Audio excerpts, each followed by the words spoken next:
Hi, I'm Olivia. I'm in my early 30s, and I've been married to David for 5 years now. Before I go on, please like and subscribe to follow my journey. When David and I first got married, everything seemed perfect. We were deeply in love and had big plans for our future, but recently, things have become more complicated. One night, I was working late at my design agency when I got a text from my friend, Sarah. Hey girl, Mark and I are grabbing dinner tomorrow night. Do you and David want to join? I sighed, knowing David would probably come up with an excuse not to go. He had been avoiding our friends lately. Thanks for the invite. I'll ask David and let you know, I replied. The next morning at breakfast, I brought it up. So, Sarah invited us to dinner with her and Mark tonight. I thought it might be nice to go out for a change, I said. David barely looked up from his phone. I can't. I have a big presentation to prepare for tomorrow, he said. You've been working late every night this week. One dinner won't hurt, I gently pressed. He finally looked at me, but I could see he was irritated. I said I can't, Olivia, my job is important, and spending time together isn't. The words came out before I could stop them. Isn't important? David's jaw clenched. That's not fair. You know how crucial this deal is for my career. I took a deep breath, trying to stay calm. I understand that, but our marriage needs attention too. When was the last time we did something fun together? I asked. We went to my mother's for dinner last weekend, he replied. I resisted rolling my eyes. That's not what I meant by fun. He stood up abruptly, clearly frustrated. Well, what do you want from me, Olivia? I'm doing my best here. As he stormed out of the kitchen, I called after him. I want us to be partners again, to actually talk and spend time together. The front door slammed behind him. I sat down in my chair, holding back tears. This wasn't what I imagined marriage would be like. Where had we gone wrong? And more importantly, how could we fix it? I pulled out my phone and texted Sarah. Count me in for dinner. David can't make it. Maybe a night out with friends would help clear my head. As I got ready for work, I couldn't shake the feeling that David and I were drifting apart. I loved him, but love alone wasn't enough. We needed to learn how to communicate and reconnect. I grabbed my bag and headed out, determined to find a way to bridge the growing gap between us. Our marriage was worth fighting for. I just hoped David felt the same way. As I stood in the nursery, gently rubbing my swollen belly, I wondered if we could fix things before our baby arrived. I couldn't shake the uneasy feeling that had been with me for the past few months. It had been a whirlwind of emotions, joy about becoming a mother, anxiety about all the changes ahead, and the growing tension between David and me.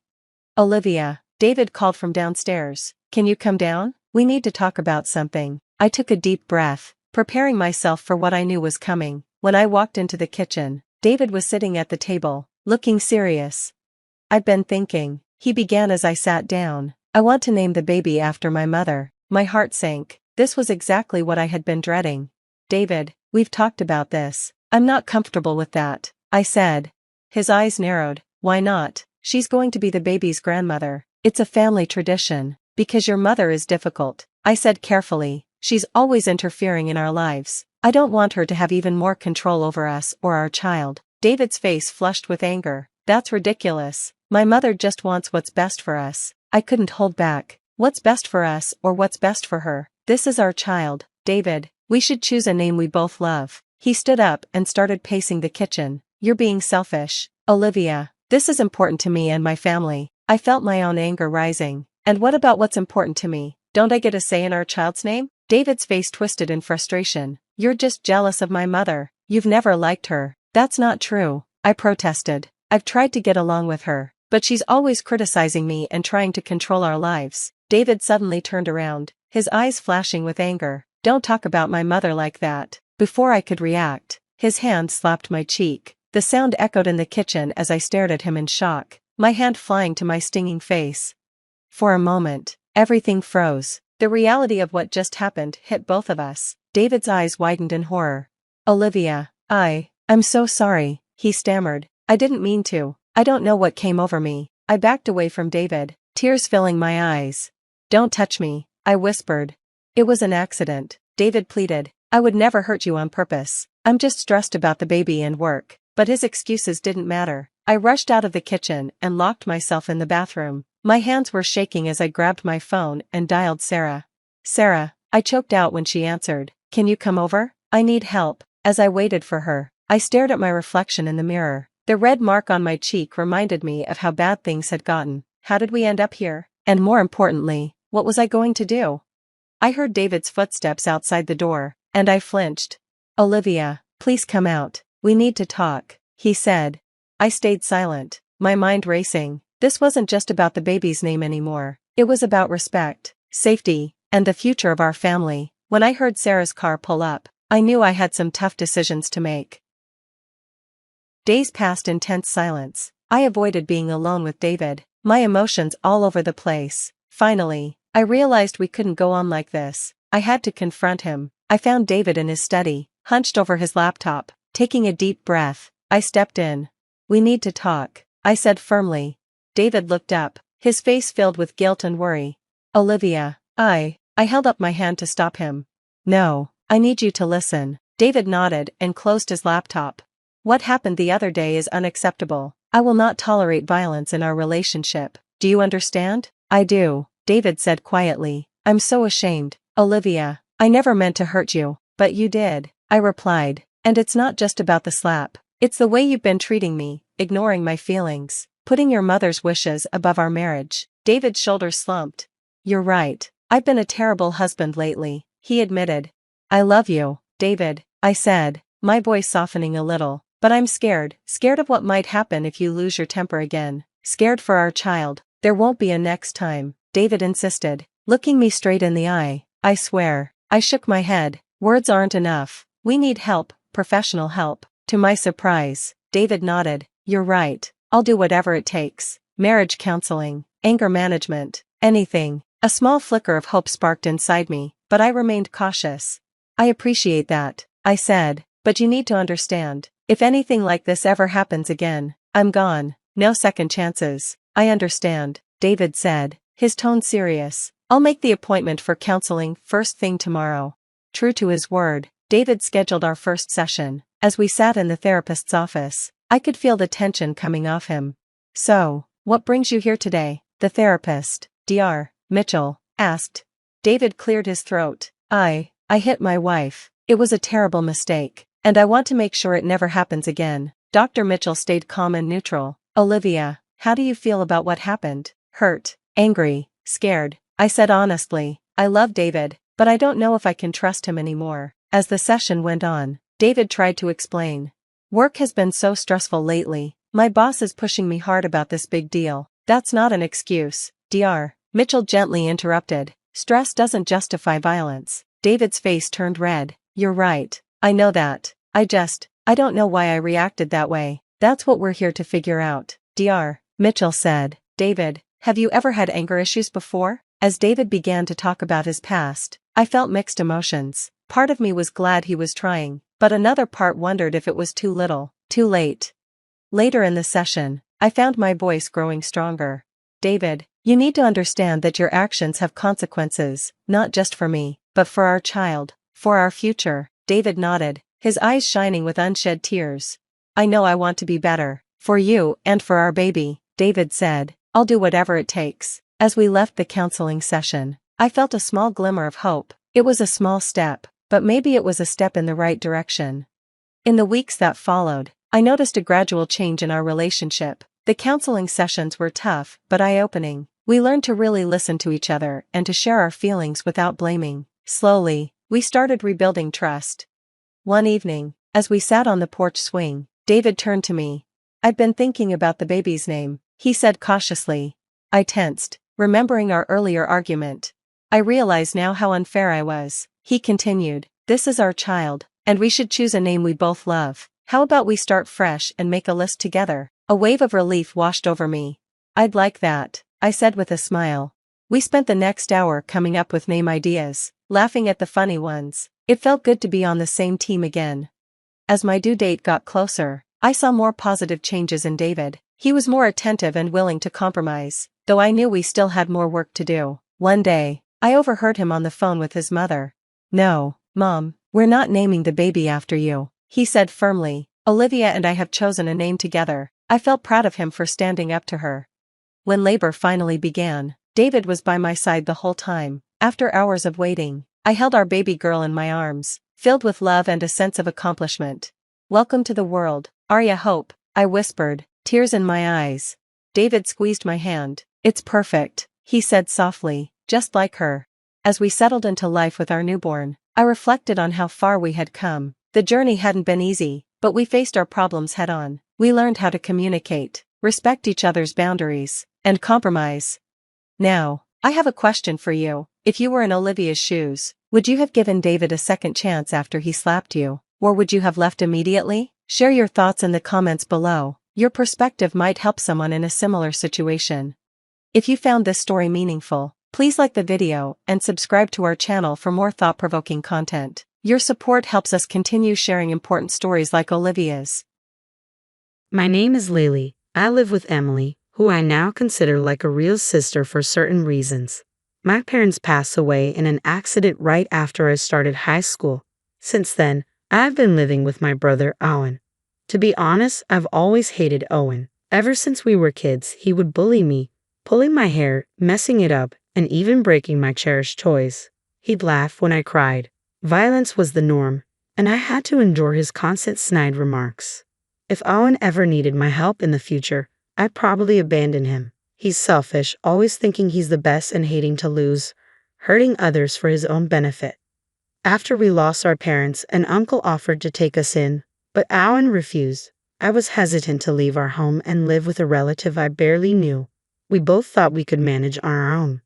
Living alone was tough, but we managed. However, Owen and I stopped talking. He started going out at night and hanging out with rough people. My hatred for Owen only grew. A few years after Owen graduated from college and started working, he suddenly brought home a girlfriend. Her name is Emily, and she's incredibly beautiful and elegant. I wondered where Owen met such a beautiful woman and why she was dating someone as terrible as him. I didn't think they were a good match, but it wasn't my place to say. Emily said she'd be moving in with us. I thought it was a bit too sudden and wondered if Emily was really okay with it. I'm fine with it, but are you sure you're okay, Emily? I asked. We had a little disagreement with my dad, but my mom said it's an experience. If her dad thinks it's reasonable and they've all agreed, then I have nothing more to say, she replied. And so, a beautiful woman named Emily moved into our home. After living with her for a few months, I realized she's an amazing person. She took over all the household chores I had been doing. At that time, I had graduated high school but hadn't gone to college. I had no ambitions and was used to doing housework.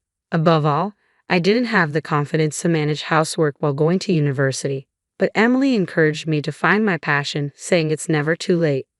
Ever since my parents passed away, my life had been a cycle of chores and school. I'd wake up, make breakfast, do laundry, go to school, and then come straight home to clean and make dinner. I didn't have time for friends or part-time jobs. I was living like a mom during what should have been an exciting time in high school. I didn't even have a boyfriend. Not that I was interested until Emily pointed it out. I hadn't realized I had no hobbies or passions. Looking back at my high school life, I felt a bit lonely. I remember talking with friends in middle school about wanting to get part-time jobs and boyfriends in high school. I decided to reconsider my future. I thought I'd start with a part-time job, but I didn't want to leave all the housework to Emily, so I helped her whenever I could. One day, it hit me, is Emily actually amazing? I was pretty confident in my cooking skills since I'd been doing it ever since we lost our parents. I'd also often looked at books. I initially thought Emily, with her elegant demeanor, wouldn't have much experience with housework. I was wrong. Emily was perfect at cleaning, laundry, and especially cooking. Her cooking was so good she could be a pro, and it made me wonder again why she was with Owen, who has such a terrible personality. I started to admire Emily and thought of her as a real sister. She said she felt the same way about me. We even started going out for meals and hanging out. But Owen didn't seem to like that Emily and I were getting along so well.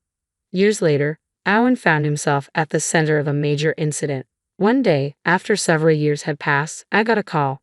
By this time, I had already moved out and was living on my own. The call was from Owen. For some reason, he was furious and yelled over the phone, "What are you doing on the day of the ceremony?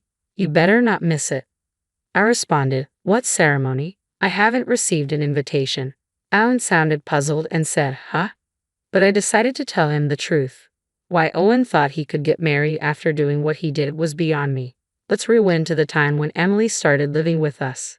After Emily moved in, the bullying had mostly stopped, but there was a day when Owen became physically violent toward me. It started because Owen was angry at Emily. Owen would take a lunchbox to work that Emily prepared for him, but one day Emily overslept and couldn't make his lunch. Owen was furious about it. To me, it seemed like a minor issue. When Owen got home that day, I talked to him about the morning incident. Why get so mad over a missed lunch? Nobody's perfect. People oversleep sometimes, you know. I didn't mean anything deep by it, but Owen didn't like what I said and suddenly became enraged. A woman who's going to be my wife should be perfect at everything. It's your fault for being around and influencing her, he said. According to him, my presence was a bad influence on Emily. Of course, I argued back. I used to cry a lot as a kid, but now I speak my mind. We got into a heated argument, and suddenly Owen shoved me. Then he started kicking me. Just then, Emily returned from shopping and intervened. She was angry at Owen, but Owen didn't calm down. And then I saw something unbelievable. Owen slapped Emily. He then left the house and disappeared. I was left stunned and couldn't move for a while. Emily was also frozen, holding her slapped cheek. Snapping back to reality, she burst into tears. I approached Emily and asked, "Emily, are you okay?" She replied, "I'm fine," but tears were spilling from her eyes. She said sorry and retreated to her room. From that day on, Owen became increasingly aggressive toward Emily. One day, I decided to talk to her. I was worried because she was losing her usual brightness. Thinking a change of scenery might help, I took her outside, and she ended up confiding in me. She was unsure whether to go through with marrying Owen.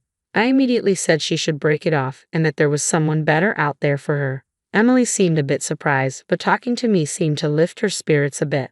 On the way home, I said to Emily, "I'll always be on your side, Emily." Emily cracked a small, somewhat sad smile. One day, I overheard Emily arguing with Owen, which was unusual for her. Curious, I asked what was going on. It turns out Owen had gone ahead and set a wedding date without consulting her. No wonder Emily was upset, but what shocked me even more was this. Don't set a wedding date without even having a family meeting first. Apparently, Owen hadn't even met with Emily's parents yet. This was just beyond rude, and I was shocked he hadn't even taken the basic step. I immediately suggested that we go meet Emily's parents. Owen told me to mind my own business, but this was no time for that. Emily quickly explained the situation to her parents, and they both went to visit them. Her face looked both exhausted and tired, which worried me. That day, only Owen returned home. I had a hunch about what happened and sent Emily a text. After a while, she replied, and we met up at a nearby cafe to discuss what had transpired. Long story short, her parents had objected to the marriage. I continued listening to her story, thinking it must be so.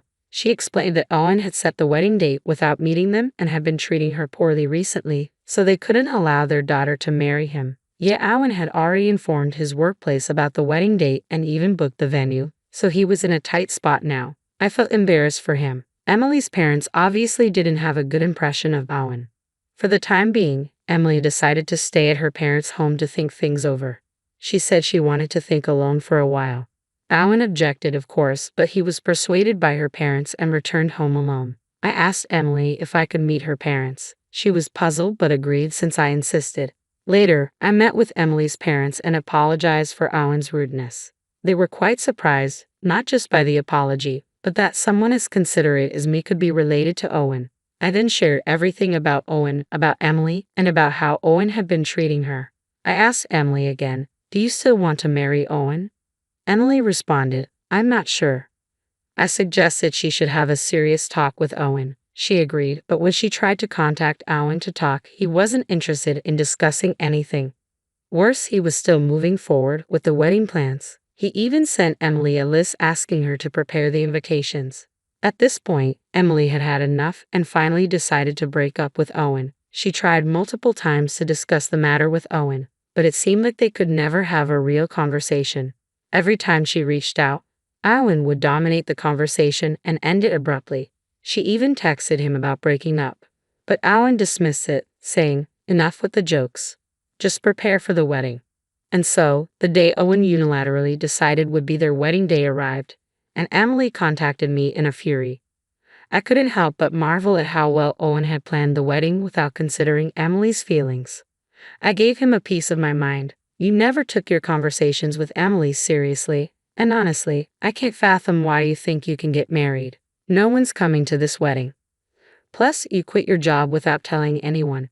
You've lost all credibility. With that, I hung up the phone. That's right. Owen had quit his job without telling anyone. Emily found out about this during an incident when Owen contacted her. Emily and I were together at the time, expecting his call because I thought I would definitely get a call. What's going on? Why aren't you coming? Why isn't anyone coming? Emily finally told Owen everything. I've told you multiple times that I want to break up. You never listened. You even went ahead and planned a wedding, so I thought you might as well go ahead with it. Emily explained that she hadn't sent out invitations because she didn't want to get married, but he had told people at work about the date, so she contacted them to cancel the wedding to avoid causing them any inconvenience. That's when she first heard that Owen had quit his job. She intended to talk to Owen again, but given his usual attitude, she decided to let it go, saying goodbye and hanging up. After hanging up, Emily looked relieved and refreshed. She apologized to me, but I was more than satisfied with the outcome. In the end, Owen had brought this upon himself. He never took his relationship with Emily seriously and made all the decisions on his own. If he had taken the time to have a serious conversation with Emily, things might have turned out differently. But that's neither here nor there now. Emily was worried about living alone, but I had anticipated this and had already decided to move out and live on my own. I had even finalized the lease and just needed to move. Later, after moving, Emily and I continued to be as close as best friends. I told her I would miss her as if she were my sister, but she assured me there was no need to part ways.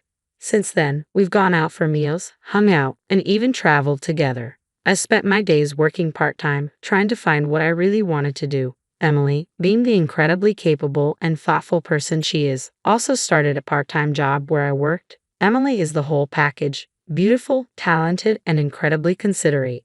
She quickly became popular at work. One day, Emily mentioned she might be getting stalked by someone. Given how amazing she is, it wasn't surprising. Worried, I decided to accompany her home whenever possible. Then one day, it happened. Emily was attacked on her way home. I couldn't be with her that day because I was sick. I thought the stalker had given up, but it turns out they were just waiting for Emily to be alone. She was almost dragged into an alley, but a passerby happened to rescue her. Emily was surprised to see the person attacking her. It turned out to be my older brother, Owen. Owen was arrested. I heard about it the next day during police questioning. Owen admitted he had been stalking Emily, waiting for an opportunity. He acted because I wasn't there to protect her. Hearing this broke my heart. As much as I despise Owen, I never thought someone from our own family would commit a crime. Emily was shocked, of course, but I was even more devastated. I apologized to Emily and her parents and thanked the person who saved her. Emily's parents were very kind to me. If you don't mind, would you like to live with me? Emily's mother offered, but I decided to move out for now and return to my parents' house. It was empty now that Owen was arrested, but I couldn't bear to leave a house filled with memories of my parents and childhood. Emily suggested we could live there together. After some thought, I accepted her offer. So here we are, living together in my old home. Today, we're visiting my parents' graves. Emily came with me. In front of my parents' tombstones, I silently apologized for Owen's crime and my failure to stop him, all because I couldn't stand him. Emma dear, I hate to bring you bad news, but I won't be attending your wedding today. Honestly, it's a waste to even give a card to a wedding like yours. I bet it won't even be a grand ceremony.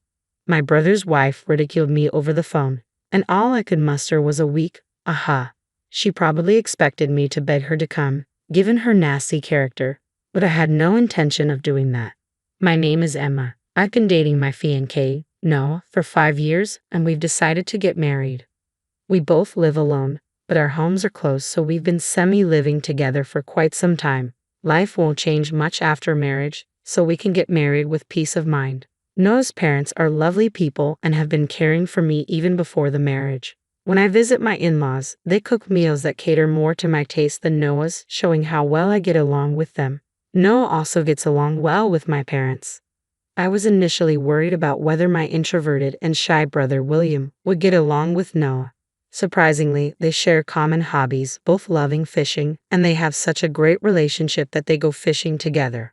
When I return home, William often looks disappointed, asking, "Isn't Noah coming this time?" Our relatives get along well, and they are decent people, so I wanted to believe that this marriage would work. However, there was one problem. My brother's wife has an appalling character. Alex, my older brother by 3 years, was a decent person until he got married. He was hardworking and never caused any major trouble, a completely normal guy. But his choice of a marriage partner was not the best. He got married at 28 to a woman 5 years his junior.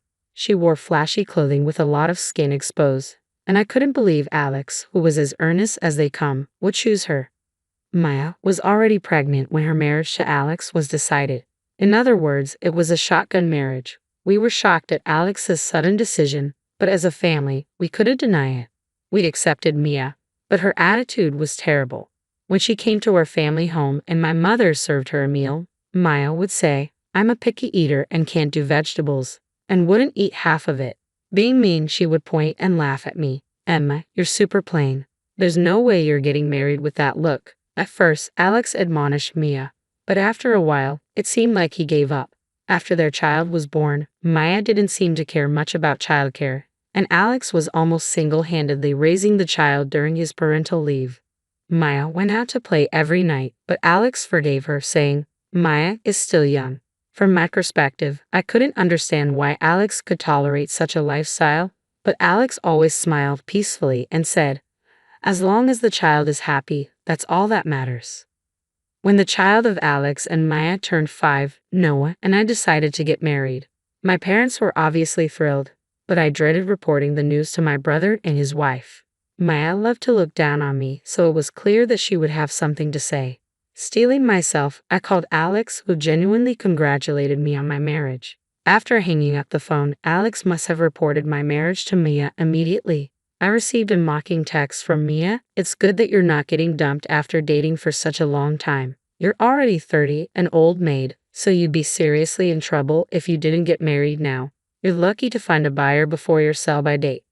Mia's message left me more baffled than angry, but having told her, I let it go. I'd informed Alex about the wedding, and since Mia wasn't ranting about it, I figured she respected our decision. When I told Noah that we communicated our wedding plans to his brother and sister-in-law, relief spread over his face. Noah had met the couple before, and his first experience was Mia saying, "Wow, you're so out of touch. Who dresses like that these days? But I guess you match Emma in your blandness."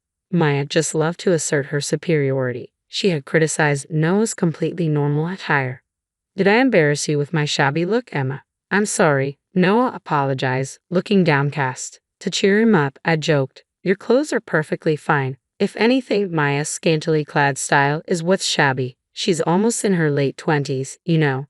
Noah smiled again. Mia, who got married in her early 20s, was now approaching her mid-20s but dressed in a way that left nothing to the imagination.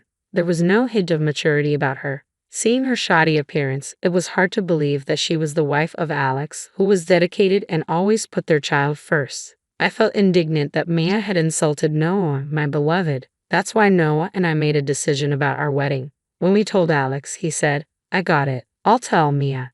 Then Maya didn't complain about our decision. We thought everything would be okay until Maya called on the wedding day. We were all set, dressed, and made up, just waiting for the ceremony to start. As Noah and I were chatting pleasantly with our parents, my phone rang. I had forgotten to mute it, which was stashed in the waiting room with our belongings. As I quickly grabbed it, I saw Mia's heavily filtered avatar on the screen. A call from Mia on my wedding day was ominous, but I answered, "Hello. Emma, sorry to be a bother, but I won't be attending your wedding today. It'd be a waste to give you a gift for such an insignificant wedding." I couldn't help sighing at Mia's condescending tone. Alex had said he would tell Mia, but had she forgotten? She didn't seem to know about the decision Noah and I had made when we planned our wedding. "Okay, but just so you know, we didn't invite you or Alex to our wedding." Maya must have been expecting me to beg her to attend because she was a family member. The surprise in my response seemed to baffle Mia, and a sharp gasp came from the other end of the phone. "Alex should have told you. We decided not to invite you and Alex to our wedding. We thought it might be hard on you with a child and all." Of course, that was just a polite excuse. Maya has a poor tolerance for alcohol, and we were afraid she might cause a scene at the reception. We were honest with Alex about the real reason, and that Noah and I didn't have a high opinion of Mia. Alex knew our families weren't fond of Mia, so he accepted our decision without a fuss. But now Maya was acting as if she didn't know, which was perplexing. In the midst of my confusion, Maya blurted out, "How could you not invite your brother and sister-in-law to your wedding? Don't you realize how rude that is?" We knew it was rude, but it was a tough decision we had to make. Unable to tell Maya outright that we didn't invite her because we disliked her, I was left stammering. Then she said, "Just you wait," and hung up. My face paled as I talked to Mia, and Noah became extremely worried about me. We told Noah and my parents about the call from Mia. They too were taken aback, but then my mother Sarah, remembering that it was a day of celebration, said brightly, "Let's forget about Mia for today and enjoy the wedding." With that, the atmosphere lightened. That's right, there was no point in worrying about Mia. Today was about Noah and me. I had to hold myself together. Bolstered by Sarah's words, we managed to carry on with the wedding ceremony. After the sacred ceremony at the chapel, we moved to a large hall for the reception. As we made our entrance to the reception hall to the tune we'd chosen beforehand, our friends complimented us on our appearance. It felt great. The introduction of the bride and groom, the cake cutting, everything was going smoothly until it was time for me to read a letter to our parents. Then the doors of the reception hall swung open. Everyone's eyes were on Mia. She was wearing a flamboyant dress, her hair done up, but Alex, looking pale behind her, was inexplicably dressed in a t-shirt and jeans. As the audience murmured, wondering if it was some kind of surprise, Maya grabbed a wine glass from a table and downed a glass of sparkling wine in one go. Then she glared at me and yelled, "I've never seen a more outrageous wedding. This is the worst of the worst." After all, the bride didn't even invite her brother and sister-in-law. This wasn't a surprise performance. As the guests realized what was happening and started to whisper, my parents hurried over to Maya to calm her down, but Maya was unstoppable. Looking around the hall, she said to Alex, "This place is so tacky. Our wedding was much grander, wasn't it? This is what you get from a wedding of the poor." Alex, now white-faced, was trying to say something to Mia. He must have been trying to stop her, but it was clear to anyone watching that Mia held the power in their relationship. At that very moment, as Maya wandered aimlessly around the venue asking in a daze, "Where should we sit?" divine punishment came crashing down on her. The absolute worst of the worst, that would be you, wouldn't it? A guest of Noah stood up and spoke to Mia, his voice calm yet resonating. "Ha!" Maya said, turning toward the voice, her eyes widened. The middle-aged man who had stood up bowed his head in apology to the onlookers. "The overdressed woman, that's one of my employees. I'm terribly sorry she's ruined your ceremony." Noah, sitting next to me, voiced his surprise. All I knew about this man was that he was a fishing buddy of Noah's. Despite their age difference, I had heard they had a great time talking about fishing. It seemed that Noah had no idea this man was a CEO, let alone the CEO of the company where Maya worked. Even when I asked him what was going on, all Noah could do was shake his head in confusion. Mia, for her part, stood speechless with her mouth agape at the CEO's revelation. There was no doubt she was now in a tight spot. The CEO then dealt Mia the final blow. "By the way, who was the man you brought along today? The one you claimed to be your husband the other day. Who's this, or do you have multiple husbands?" At the CEO's shocking declaration, Maya began to panic. Alex, always the helpless one, grabbed Mia by the wrist and ushered her out. "I'm terribly sorry for the trouble. I'm at fault for not supervising my wife properly. This reception was prepared with so much effort by the bride and groom. We'll leave now. Please enjoy the rest of the event." In the center of the venue, Alex made Maya bow her head in apology, then led her out of the venue. The atmosphere at the wedding reception cooled instantly, and that's when Mason took the mic. I was worried about how he would handle the situation, but Mason really was a pro. He warmed the frozen atmosphere by talking about Noah's great personality and shared some funny stories about the relationship advice Noah often sought from him. The tension in the venue dissolved, and the rest of the ceremony was able to proceed as planned. After the reception, during the farewell, Mason deeply apologized to us again. But it wasn't Mason who was at fault, it was Mia. In fact, the only reason we were able to continue with the reception as planned was thanks to Mason. When I expressed our gratitude, Mason smiled and said it was a good ceremony before heading home. After such a tumultuous wedding, it seemed my brother and his wife were heading for even more turbulent times. It came to light that Mia had been involved with several men. On the day of the wedding, Mia, who had been preparing herself in a huff after my call, made a huge fuss and demanded that Alex, who had been spending time with the kids, drive her to the venue. Alex had apparently made it clear to Mia that they would not be attending our ceremony, but Maya was always distracted, fiddling with her phone. He had told her several times, but it seemed she had let it go in one ear and out the other. Alex opposed Maya's actions time and time again, telling her she couldn't do this, but when Maya kicked up a fuss and insisted on going by taxi, he reluctantly tagged along. Perhaps Alex felt responsible to contain Maya when she went on a rampage at the venue. He later apologized for not being able to stop her and paid the full cost of the ceremony. When Alex received Mason's revelation about witnessing Mia's infidelity, he left the venue with Mia. He entrusted the child to a friend and confronted Mia. To his surprise, Maya admitted to having relationships with multiple men, something she had been doing since before their marriage. She confessed to choosing Alex, the highest earner and most submissive among her partners, to be her husband. The identity of the baby's father was unknown, but of course she kept this from Alex. This meant Alex could have been raising a child that was not his own. Shocked, Alex conducted a DNA test with the child. The DNA test confirmed they were not related. Despite his agony, Alex decided he wanted custody after the divorce. Maya treated the child with indifference, and Alex felt he couldn't trust the child to her. Maya probably never wanted the child in the first place, so she easily gave up custody to Alex. However, they had numerous disputes over alimony during the divorce proceedings.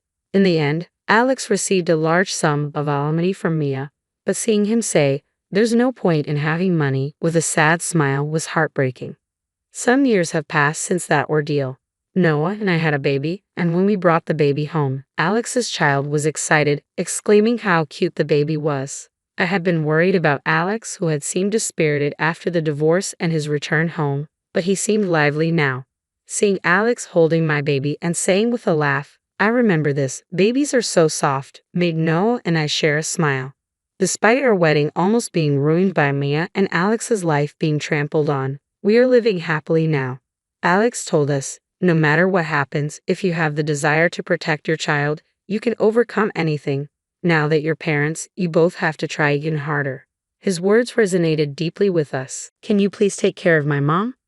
I was shocked as I looked down at my husband. He was begging me without even looking away. "What do you mean?" I stammered, completely at a loss for words. Meanwhile, Candice, unaware of my turmoil, was happily playing Pictionary in the garden with our kids. What should I do now? I felt like I was on the brink of despair. My name is Jessie, and I'm a 42-year-old stay-at-home mom. My husband, Cole, is 3 years older than me and works tirelessly as a teacher. Even on weekends, he's busy with club activities and is rarely home. Yet on his days off, he goes out of his way to spend time with us, and we love him dearly. We have 2 kids, our daughter Dina, who is 10 years old and starting to become rebellious, and our son Kenton, who is 5 and full of energy, always running around the local woods. For the past 2 years, we've been living with Cole's mom, Candice, in our in-laws' house. Around 6 p.m., while Candice and I were preparing dinner, she called out to the kids, "Dina, Alicia, dinner's ready." Our kids responded, though called by the wrong names. She also called me Laura, and I responded with a polite, "Okay, thank you, Candice," even though she doesn't recognize any of us properly. We all gathered around the dinner table, and Candice looked content as she finished her meal. "I need to boil some water," she said. "Don't worry, I've got it," I reassured her. "Oh really, how thoughtful of you," she replied. Then she repeated, "I need to boil some water." "Don't worry, I've already taken care of it," I said again. "Oh really, you're so attentive," she responded, satisfied. This repetitive exchange had become normal for us, and the kids didn't even blink. 2 years ago, Candice had a nasty fall, breaking her leg. After a long hospital stay, she became mostly immobile and more forgetful. Each time we visited her in the hospital, her conversations became more disjointed. During this time, my husband Cole made a passionate plea, "I want to take Mom in." It threw us into a panic. We agonized over the decision but ultimately couldn't abandon gentle Candice. The kids loved her too, so we decided to take her in. At first, the children were confused, but they saw how happy it made Candice when they responded to her, and they accepted the new living arrangement. We all lovingly referred to her as Candy and lived peacefully together. Then came an unwelcome intruder into her peaceful life, Lillian, Cole's older sister. How could you let mom do household chores, Jessie? Aren't you ashamed? Lillian frowned upon seeing Candace sweeping the floor, but doing chores keeps her energetic. Even the doctor recommended it. I protested. Stop making excuses, Lillian snapped. You're a stay-at-home mom living off Cole's income and mom's pension. You're like a hyena. Is she really suffering from dementia, or did you just say that so you could leech off her? Lillian hardly visited but acted as if she knew everything. Mom, I bought your favorite cake. Let's eat it together, she said sweetly. Thank you, Jill, Candace responded, happy to see her daughter, but she'd probably forget about Lillian by tonight. I was truly fed up with Lillian, who acted all high and mighty just because she brought some snacks. Cole was the youngest of 3 siblings. His older sister, Lillian, was 5 years older, and his older brother, Jack, was 2 years older. Despite this, we were the ones to take in Candace. Jack often moved for work and Lillian lived far away. Yet they both had the attitude that our family, who lived nearby, should naturally be the ones to take care of her. This always irked me.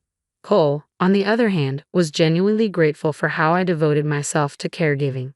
On his occasional day off, he'd take turns with me attending to Candace. Though she occasionally made mistakes or wandered a bit, she was generally calm. Whenever she gave a heartfelt smile and said, "Thank you," it made everything worthwhile. My frustration grew when I thought about how Lillian and Jack would just criticize without actually helping. Then, everything changed. Cole passed away.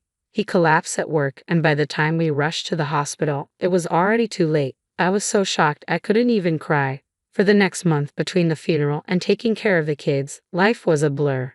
Seeing my children muster the courage to go back to school, I started thinking it was time to figure out our future. Cole had left us some money, but it wasn't enough to live on indefinitely. More importantly, we were living in Cole's family home, taking care of his mother, Candace. Her dementia was getting worse. Sometimes she understood that her son Cole was gone, but other times she forgot. Even so, she felt his loss deeply and often cried like a child. Feeling it was wrong to leave Candace alone, we lived by draining our savings since I couldn't work. 3 months after Cole's death, Lillian and Jack showed up out of the blue. How long do you plan on freeloading here? Lillian demanded, exhausted from caregiving and child rearing. I was too stunned to reply. Jack looked down at me arrogantly and began to lecture. Don't you feel ashamed living off our mother's modest pension? I only use Candace's pension for living expenses, I responded. Jack snorted dismissively, though he hadn't contributed a single cent to his own brother's funeral. He scanned the room as if appraising it, then began directing me. You're practically a stranger now. Move out. I'll live here with Mom. What? You're married and live far away. Didn't Mom refuse that arrangement? I protested. Oh, no worries. My idiot husband cheated on me, so I thought I'd come back and take care of Mom. My kids are grown up anyway, Lillian said. How selfish can she be? If Lillian's husband really cheated on her, I'd sympathize, but it seemed too convenient for her to kick us out without even thanking us for taking care of her. Ignoring my disbelief, Lillian rushed over to Candace, who was sunbathing on the terrace. Mom would prefer to live with her real daughter over a daughter-in-law who's like a hyena, right? Candace, lost in the sunlight, gave a vague reply, but Lillian took it as agreement. Just pack up and leave, will you? Are you serious? I asked, pale with shock. Jack smirked. Losing your cash cow, huh? Maybe if you had been a good provider, my brother would have lived longer. Poor guy. Using my late husband's death to taunt me was the worst thing Jack could do, but I was too worn out to fight back. That night, as the kids were asleep, I pondered. Honestly, leaving this home might make my life easier. I could go back to work if I didn't have to care for Candace.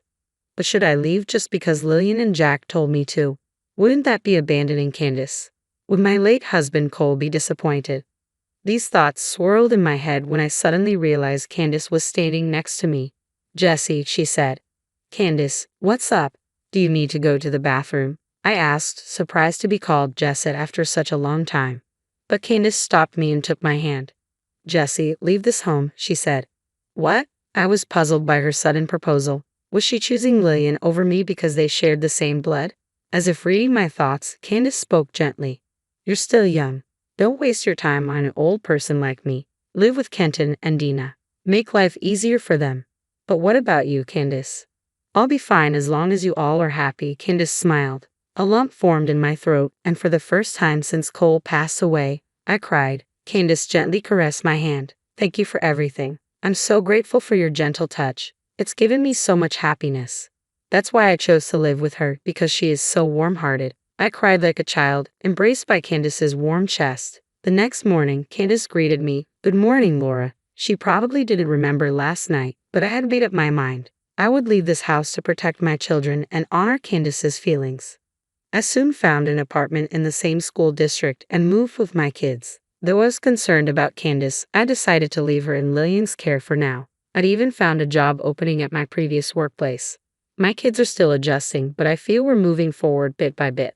However, 2 months after leaving my in-laws' house, I got an unbelievable call from Lillian. Taking care of Mom is tougher than I thought. Come help me, she demanded. What? I was taken aback.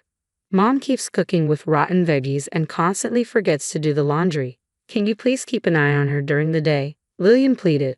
What are you talking about? You accused me of being horrible for having Candace do household chores, but now you're doing the same. Considering Candace's cognitive decline, she can't manage all the household tasks by herself. Did you take her in just to have an extra set of hands around the house? I shot back. Why don't you help her with chores yourself, Lillian? I'm busy, she retorted. Busy? You don't have a job, and your kids have moved out. I have work. I can't take time off to care for someone else. Isn't it cruel to call your mother-in-law someone else? You were the one who said I was a stranger, remember? I reminded her. Lillian hesitated, so I decided to hit where it hurt. If you can't manage without asking a total stranger for help, you must be pretty incompetent, Lillian. If you want a stranger's help, prepare a payment, and I'll consider it. You're so greedy. I can't believe my brother married you. I'll never ask for your help again. She spat and hung up angrily. I felt relieved that I finally stood up to her. While I was concerned about Candace, helping now would just make me a pawn in Lillian's games. I hoped she would have some pride and treat Candace well. In the meantime, I started making preparations. 3 months later, Lillian called me to a family restaurant. Her hair was a mess, her face pale, and she had a vacant look in her eyes. You didn't tell me, she began. Tell you what? You didn't tell me taking care of Mom would be this hard. Why didn't you tell me? You didn't ask, I replied. Lillian groaned and went silent. Candace is calm, but she wanders and has accidents. Taking care of her alone must be draining. If it weren't for Cole and the kids, I couldn't have managed either. Lillian dug into her bag, pulled out a thick envelope, and threw it at me. Here, take this and help me. What? You'll do it for money, won't you? She asked, stunned by her audacity. I checked the envelope. It looked like about $500 in bills. It must have been hard for her to part with that money, but she clearly didn't understand the weight of asking for help. Can we consider this an advance payment? I asked. If you need me 5 to 6 days a week, that would roughly amount to $35,000 a year. If I move in, it'll cost more. What do you think? Lillian's mouth dropped open in shock. She then screamed, her face flushed red. Are you kidding me? How can you ask for so much money when you see someone struggling? Are you heartless? A devil? I don't mind being called a devil. Asking for help has its costs. I have my own kids to take care of. I don't have the luxury of volunteering. You get it now. I'm not some stay-at-home mom leeching off my own mom and Cole.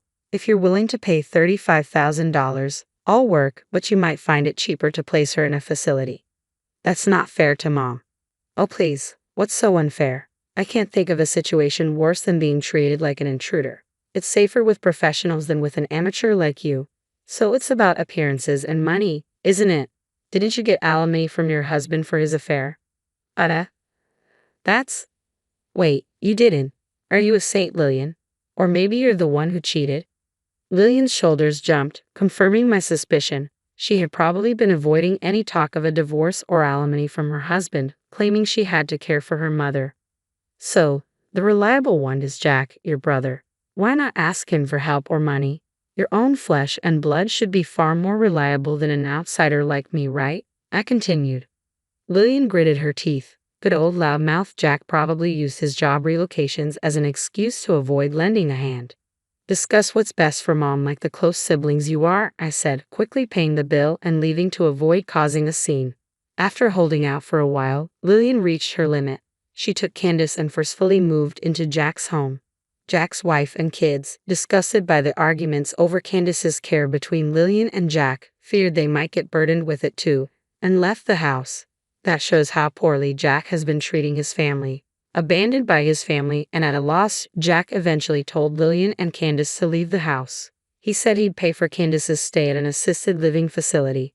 About a year ago, Lillian, once full-bodied, had become incredibly thin. She told me, "I'd decided to put Mom in a facility. I'd been researching for 6 months and immediately suggested the perfect nursing home for Candace." Lillian, like a shell of her former self, was talking incoherently, but I took it as consent and started the admission process. Finally, Candace found her new home, and I could visit her too. Now, there's no need to worry about both of us collapsing, nor will we be berated by Lillian and Jack. I can talk to Candace freely and peacefully. This is the best way I can give back while raising my own children. Candace gently patted my hand, making me tear up, just like she used to. "Something sad happened, huh? Don't worry, I'll protect you, Laura," she said, not calling me by my name, but her hand and voice were still warm. "Thank you, Candy. I'll visit you a lot from now on." When I smiled, Candace also smiled joyfully. Since then, Candace has been peacefully living in the facility I chose for her. I heard Candace's family were fishermen, so I selected a quiet facility with a sea view. It's reassuring to see her enjoying the peaceful life.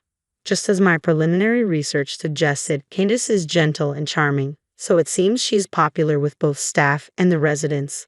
Whenever I visit, she's surrounded by people and looks happy. Meanwhile, Jack seems to be in constant divorce mediation, unable to win back his family's hearts. Though free from caring for Candace, Lillian's income is zero as Candace's pension is used for her facility fees. With no other option, she's working part-time, scolded by a boss 20 years her junior. She's also dodging talks of divorce and will likely face mediation soon. Lillian does visit Candace but avoids meeting me as it's awkward for her. I feel like my goal of ensuring peace for both Candace and our families has been achieved. Lillian can go live her own life.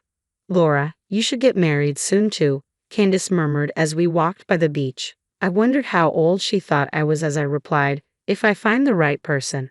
"You'll find a man with a gentle mother-in-law like you because you're beautiful and kind," Candace assured me.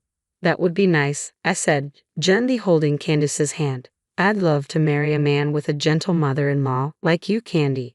The comforting sound of the waves washing up on the sandy shore resonated in our hearts on that warm spring day by the ocean. "My name is Tammy, and I'm 39 years old. I've been working in the sales department of a trading company for many years.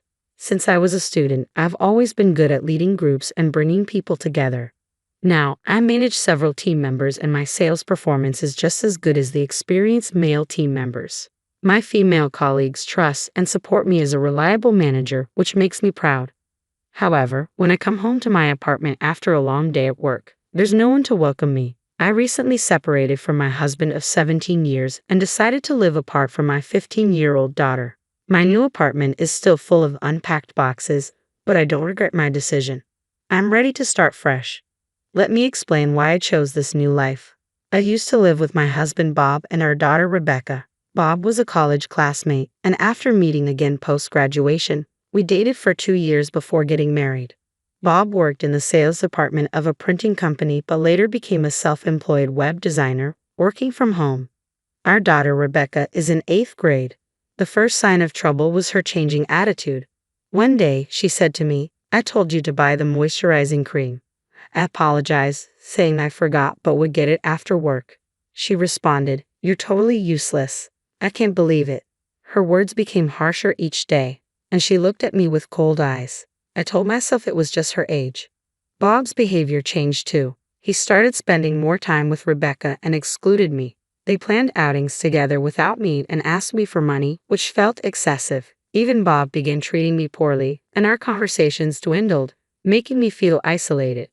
One Sunday, Bob and Rebecca complained about breakfast. I had prepared breakfast when Bob snapped, "What the hell is this? I always tell you I want my eggs over easy. Get it right." I tried to calm him down. "Well, there's no need to be so upset." Rebecca chimed in, "And the soup doesn't taste good. Didn't I tell you before that I hate mushrooms?" I responded, "But they're good for you." Then, I asked Bob, "Can't you say something to her?" Bob replied coldly, "What do you mean? It's your fault for not being able to do a single thing you're told. And you're supposed to be an adult. Their cold words made me realize something was off. I wanted to know why. By the time I figured it out, it was already too late. One week, I learned Bob was planning to go out, so I decided to secretly follow him. Since Bob worked from home, he had no reason to go out, making me suspicious. My fears came true. At a cafe, Bob met a young woman in her 20s with a good figure. When they left, they walked arm in arm. I felt dizzy and couldn't follow them. The day I dreaded had arrived. I had always been afraid Bob might run off with another woman because I lacked confidence in my looks. Bob, on the other hand, was undeniably handsome, making me wonder why he chose me. Later, I hired a detective to investigate Bob's relationship with the woman. The detective revealed that Bob's mistress was a 26-year-old named Sofia Garcia who worked at a cosmetic surgery clinic. Among the evidence photos, there were explicit ones of them kissing and entering a hotel. Shockingly, some photos included Rebecca. What's going on? What does this mean? I asked the detective. It appears that your husband's relationship with Sofia is approved by Rebecca, he replied. I was dumbstruck, feeling an acute sense of alienation and loneliness. What had I done to deserve this? Holding back tears, I asked the detective to record conversations between Bob and Rebecca. They would take money from me to enjoy their movie dates and shopping sprees. I was certain there must be undeniable evidence in their banter. Days later, I listened to the recordings. I was speechless. She's seriously annoying. She can't even follow simple instructions and then tries to play the mother card, Rebecca said. While she is technically your mom, why don't you just dump her already? Sofia has been waiting patiently, hasn't she? Bob replied. About that, Rebecca, I'm thinking it's still too soon to think about divorce. That doesn't make any sense. Sofia has been waiting, right? I've talked it through with Sofia. I just can't stand breathing the same air as that ugly woman. Same here, but she earns the money, more than me, frustratingly so. You get it, right? Is that so? I didn't really know. Yeah, that's how it is. If I divorce her carelessly, I won't be able to use that money. We've got to play this carefully. So we just pull out all the money we can, and then let Sofia move in. That's right, I need to check if Sofia can handle that kind of life, and if not, I'll have to persuade her. I think Sofia will be fine. She's so understanding. Beautiful women are just different, you know. Yeah, I know. I regret it so much. The biggest mistake of my life was marrying that ugly woman. That day, under a hot shower, I wept copiously. I cried and cried until I finally made up my mind. Enough was enough. If that was their plan, so be it. I'm not stupid. Rather than let them take advantage of me, I decided it was time to take serious action. I remember the tough weeks that followed. Each day, I suppressed my emotions and proceeded with my preparations. Even when Rebecca's middle school graduation day arrived, I felt no profound emotions. Oh my gosh, I can't decide on a hairstyle. It's so frustrating. Who gave me this face, seriously? Rebecca complained, looking in the mirror. She was the spitting image of me. I pretended to ignore her usual grouchy remarks. Then she said, Hey, I need some money. Around $400 will do. What's a kid gonna do with $400? Besides, today's your graduation ceremony, isn't it? Well, obviously, because it's graduation, I'm going out with friends afterward and eating out with Dad too. In the end, I handed Rebecca the $400. This is the last time. I thought as I did so. Rebecca took the money without a word of thanks and said, Hey, I'm gonna get plastic surgery soon. Plastic surgery? Yeah, I'm saying goodbye to this ugly face that looks just like yours. I can't wait for a total transformation before high school starts. Okay. I'm surprised. I thought you would be much more against it. What a letdown. Well, I won't say anything. It's your body, Rebecca.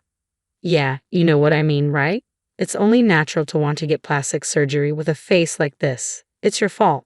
Afterward, I drove Bob and Rebecca to her middle school. Rebecca made me stop the car a little before we got to the school. Dad and I will get off here. You can go home. You know I don't want my friends to see you, right? Of course, I replied and went home. I had no interest in attending the ceremony. Everything went as planned, which felt quite nice. I returned to the apartment and waited. A truck and 3 men arrived. All right, we'll pack and move things out. Given the amount of stuff, I think we should be done in about 2 hours. Thank you. I appreciate your help. That day, I moved to a new apartment, leaving the divorce papers on the table of the old apartment. I had put in a vacation request at work and toured several places domestically, savoring the rare freedom. Perhaps I could have enjoyed it more without the persistent calls from Bob and Rebecca. A few days later, I returned to the new apartment, all rested for my journey. When I finally answered one of Bob's incessant calls, he sounded flustered. "You finally answered. Hey, where are you? What are you doing?" "I'm just relaxing in my room, watching TV." "What is it? You sound so flustered. Is something wrong?" "What do you mean, is something wrong? What do you mean by your room? Explain yourself properly." "There's no need to explain. You saw it, didn't you? The divorce papers, that's all. No explanation is needed, right? So, you knew about your what? If you mean your affair." "I knew. I have no intention of breaking up. I figured with your income you can't support Rebecca, but tough luck. I'm getting divorced and taking alimony too." "Who says I'm going to pay alimony? We should talk about this matter calmly." "Oh yes, you can bring Rebecca along or not. It doesn't matter to me. I didn't really want to see them anymore, so I abruptly ended the call, turned off my phone, and cut off contact. I chose the cafe where Bob first met Sophia for our discussion, but only Bob came. There was no sign of Rebecca. She must be fresh out of plastic surgery, poor girl. "Who's that with you?" Bob asked. "This is my attorney, Mr. Johnson." "You brought a lawyer? Well, did you bring the filled out divorce papers as I asked?" "As I've said, I won't fill out such a thing. I'll tell you as many times as it takes. I have no intention of breaking up. Do you just want the money? Do you think we can continue our marriage for that reason?" "Who said I'm after your money? Who said it? You're making assumptions about people's feelings," I retorted. I gave Mr. Johnson a nod. He took out his smartphone and calmly pressed play. What started to play was a conversation between Bob and Rebecca from that day. Bob's face turned pale instantly. "It's quite something to have your own bad mouthing played out right in front of you. I don't want to breathe the same air as that ugly woman. If I carelessly break up with her, I won't be able to use the money," Bob's voice echoed. No matter how many times I hear them, those harsh words cut right through my heart. Knowing that this is his true feeling sends chills down my spine. "A recording? What the hell do you think you're doing?" "What am I doing? I think I should be the one to ask that. Did you use the money I gave you to go out with that woman, Sophia?" "That's not exactly." Mr. Johnson interrupted. "May I confirm something? You don't intend to divorce, correct?" Bob nodded, and Mr. Johnson continued. "In that case, we will file for divorce with the family court. We can also discuss the division of assets. The court will hear the circumstances and verify the facts to decide whether or not the divorce should proceed." He held up the smartphone. "The conversation with your daughter earlier is quite decisive. In my personal opinion, the divorce is almost certain." "Oh," Bob stammered. "I came here today to talk about what comes next." I started taking out various documents. "This chart shows how much money I gave you and when. This one is a record of utility bill payments." "What the hell? What are you showing me all this for?" "And this is a record of money withdrawn from our joint account. Rebecca's surgery cost quite a bit, didn't it? Eyelid surgery, eye shape correction, double eyelid surgery, nostril reduction, philtrum reduction, creating tear bags, cheek and nasal bone shaving. The surgeries totaled $40,000. There's only about $20,000 left in savings. There used to be $70,000. You've spent quite a bit, haven't you?" That was for Rebecca. I could save up again." "Do you realize that I was the one who mostly saved up that money?" I'm really starting to get angry. I'm okay with splitting what's left in the account for the division of property. I won't say anything about Rebecca's surgery costs. However, what?" Bob interrupted. "I expect you to pay for the emotional distress I've suffered, so keep that in mind. And wait, there's more. Have you kept in touch with that woman, Sophia?" "No, not really." "That's what I thought, because, well, I hired a private investigator to look into her. She's got a criminal record, so you better be careful." "A criminal record?" "She was charged with fraud and was arrested. She was in cahoots with the director of another cosmetic surgery clinic." "What the?" "She must have thought you and Rebecca were easy targets." "My condolences." "Rebecca? What about Rebecca's surgery then? I hope everything went well. Otherwise, we might have to negotiate with the hospital. Might even have to sue them. We'll have to see whether the clinic would agree to a settlement. In that case, there are many dishonest clinics that deny their mistakes and dig in their heels." Hearing Mr. Johnson's words, Bob's face noticeably turned pale. That's all for today. Send the divorce papers, okay? Direct them to Mr. Johnson since I obviously won't be giving you my address. Wait, please. One last thing. Can you lend me some money? Bob looked pitiful. I'm ashamed I ever fell for such a man. Absolutely not. I left the cafe with Mr. Johnson, leaving a devastated Bob behind. According to rumors, Bob and Rebecca's life turned into a complete mess afterward. On Bob's salary alone, it was hard to afford an apartment and support Rebecca. Eventually, Rebecca had to start doing odd jobs like newspaper delivery, and they moved to a cheaper apartment, downgrading their living standard with just his web design projects. He couldn't make ends meet and even had to take up day labor. Pitiful, really, but Bob must pull through. After all, he hasn't finished paying my alimony yet. I decided to let him pay it off in installments. Paying out $30,000 all at once would have been impossible for Bob, given his small business, which barely covered his side income. Borrowing money would have been out of the question too. I could have let him borrow money from a loan shark, but I didn't want to put that much pressure on him. A few days later, I received a call from Rebecca. As expected, the surgery was a total failure. It was far from ideal. Rebecca and I met at the cafe and had a long chat after not seeing each other for a long time. She still had bandages on part of her face. The surgery left marks, and I need another operation to remove them. It's the worst. Still can't get in touch with that Sophia girl, huh? Yeah, you were right, Mom. She only saw us as easy targets. Rebecca stared out the window, a far-off look in her eyes. She seemed more mature to me than before. Well, I gotta go now. I have to go to my part-time job and do my high school homework afterward. I'm really busy. Good luck. Thanks, Mom. I'm really sorry for all the trouble I've caused. No need to be polite all of a sudden. I won't give you any money. Okay, I won't ask for it anymore. With a wave, Rebecca left the cafe.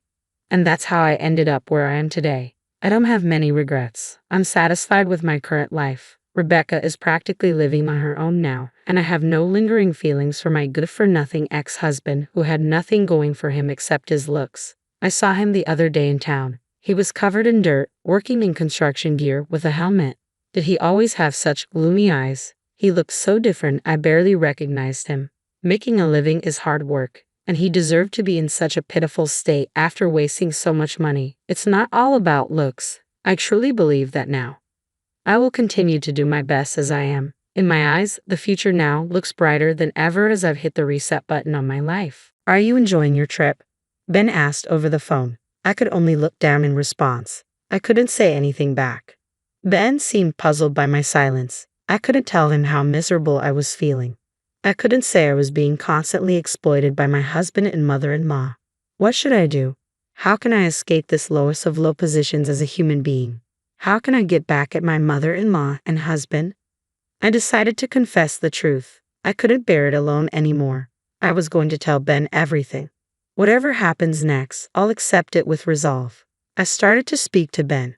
My name is Ellen, a housewife in my 40s. I live with my husband Jackie and my parents-in-law, making us a family of 4. My mother-in-law Shannon regularly harasses me, making me work hard and saying terrible things. Ben used to warn her, but she got sneakier, doing it without him noticing. Both Ben and Jackie are fooled by this. Get out of this house. I'm sick of living with you. I was bombarded with such words daily. My heart was already exhausted, but I managed to keep going because Ben supported me. Ellen, you're doing great, Jackie and Shannon. We all appreciate it. Sorry for Shannon's harsh behavior. I wish she could see your charm, Ellen. Ben's kind words made me love him as if he were my real family. Forced to live with my parents-in-law right after marriage, Shannon's orders kept me working. Ben's words were my salvation. My relationship with Shannon worsened, but I managed because Ben was on my side. Even when I felt broken, Ben's words could repair me. That's why I could think, I'll try harder next time. Jackie never sided with me. He even supported Shannon. It's your fault for not listening to Mom, he said. Ben always scolded Jackie for that. Ben, my father-in-law, was someone I was proud of despite the hardship. I somehow got through each day. One day, Shannon suggested a trip. She wanted to go with Jackie and me to Ben's vacation home. Ben isn't much of a traveler. He prefers staying home. Ben, who had inherited his vacation home from relatives, would clean it regularly but mostly left it unused. Although I'd been there for cleaning several times, the place was impressive, surrounded by tourist attractions. I too thought it was a waste not being used. However, the idea of going with Shannon and Jackie, the worst combination, wasn't appealing. I wanted to stay home, but Shannon insisted. That's not happening. Jackie and I plan to have a barbecue. Who will prepare it if you're not here? Plus, we need you to drive there. Without you, we can't enjoy our trip, Shannon said, clearly treating me as nothing more than a housekeeper. Hearing her, I wasn't so docile to agree easily. Do you think I'd willingly go just for that?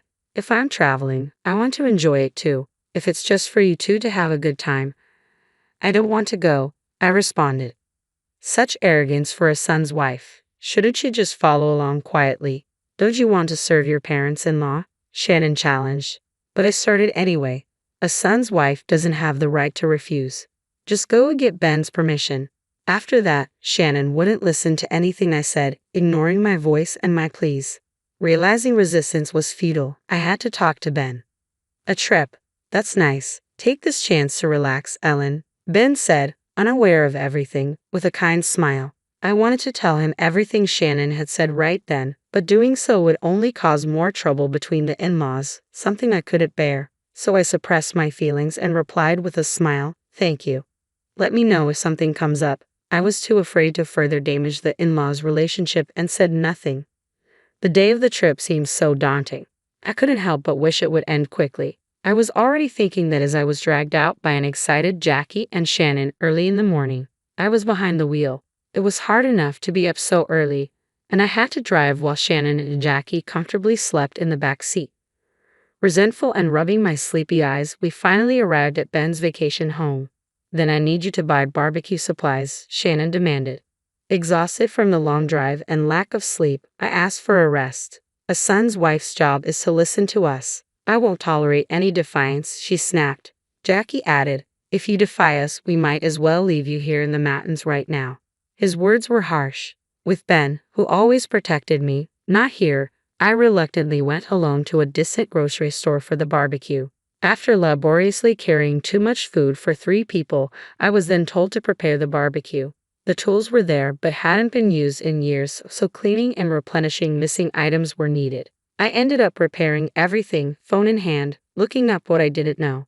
Meanwhile, Shannon and Jackie relaxed inside the vacation home, lying on the sofa. They casually said things like looking forward to the barbecue and can't wait for the setup to be done without any regard for my feelings. It was still cold outside, and despite being bundled up, cold is cold. Rubbing my numb hands together, I finished the preparations. Finally, Shannon and Jackie came out. Good job, you can go back inside the house now, Ellen, Shannon said. But aren't we going to the barbecue? I asked. Yes, but just Jackie and me. Prepare your own meal, she replied, and then left to join Jackie. They started the barbecue without me, leaving me behind after all the prep work. I had to make my own meal. The unfairness was overwhelming, but I held back my frustration and returned inside. Luckily, I wasn't asked to do anything else that day and could relax in the assigned room. The next day, Shannon called me again. We're going to a famous spa, she said with excitement, talking to Jackie. That's great. I'll get ready, I responded. No need, Shannon said. You stay here. We'll enjoy the spa, just the 2 of us, she smiled. Jackie agreed. Nice idea, he said. While I was relieved not to have to go with them, I still felt a sense of unresolved frustration. Left behind by Jackie and Shannon, I stayed in the room. They took the car, and since the vacation home was in the mountains, there was nothing nearby for entertainment. The trip was boring. Killing time in the room. My mobile phone rang. It was Ben. Answering the call, he said he was concerned and wanted to check in. Enjoying your trip? Ben asked, his voice filled with hope. I didn't know how to respond. Should I honestly tell him I was left alone in the room, feeling lonely, that I couldn't even enjoy the barbecue and was bored? I wondered if sharing this would upset Ben. Previously, my defiance toward Shannon and snitching to Ben had severely strained the in-laws' relationship. I had often witnessed their disputes, and undeniably it was my fault. Yet I couldn't bring myself to complain any further to Ben, fearing it would worsen their relationship and cause him more pain. Faced with such thoughts, I found myself unable to speak. Ben seemed puzzled by my silence. Is something wrong? He asked gently. Each time he asked, my heart wavered, thinking I should just be honest about everything. I was at my limit. I couldn't bear Shannon and Jackie's harassment any longer. I didn't want to be manipulated by them anymore. Resolutely, I decided to tell Ben everything. I'm here as a housekeeper, I said. Ben murmured in surprise. What? What do you mean by that, Ellen? Exactly as I said. I was brought on this trip to work. Right now, they're at the spa, and I'm left here to house sit. Ben gasped. That's unbelievable, he said, even over the phone. I could feel his pain. I didn't want to cause such a kind and caring person like Ben a distress, but I had reached my breaking point. I told Ben everything that had happened since arriving at the vacation home. Ben was outraged. Incredible. You work to the bone, and they don't even thank you. They just leave you to house sit. I'll contact Shannon right away. Can you wait a little longer, Ellen? He said. I nodded and hung up. After a while, Jackie called. What do you think you're doing? Tell him, Dad. That's sneaky. His voice was angry and panicked, probably scolded by Ben. I only did what was right. What you and Shannon did to me deserves at least as much. What grudge do you have against us? Are you happy ruining someone's family? He retorted.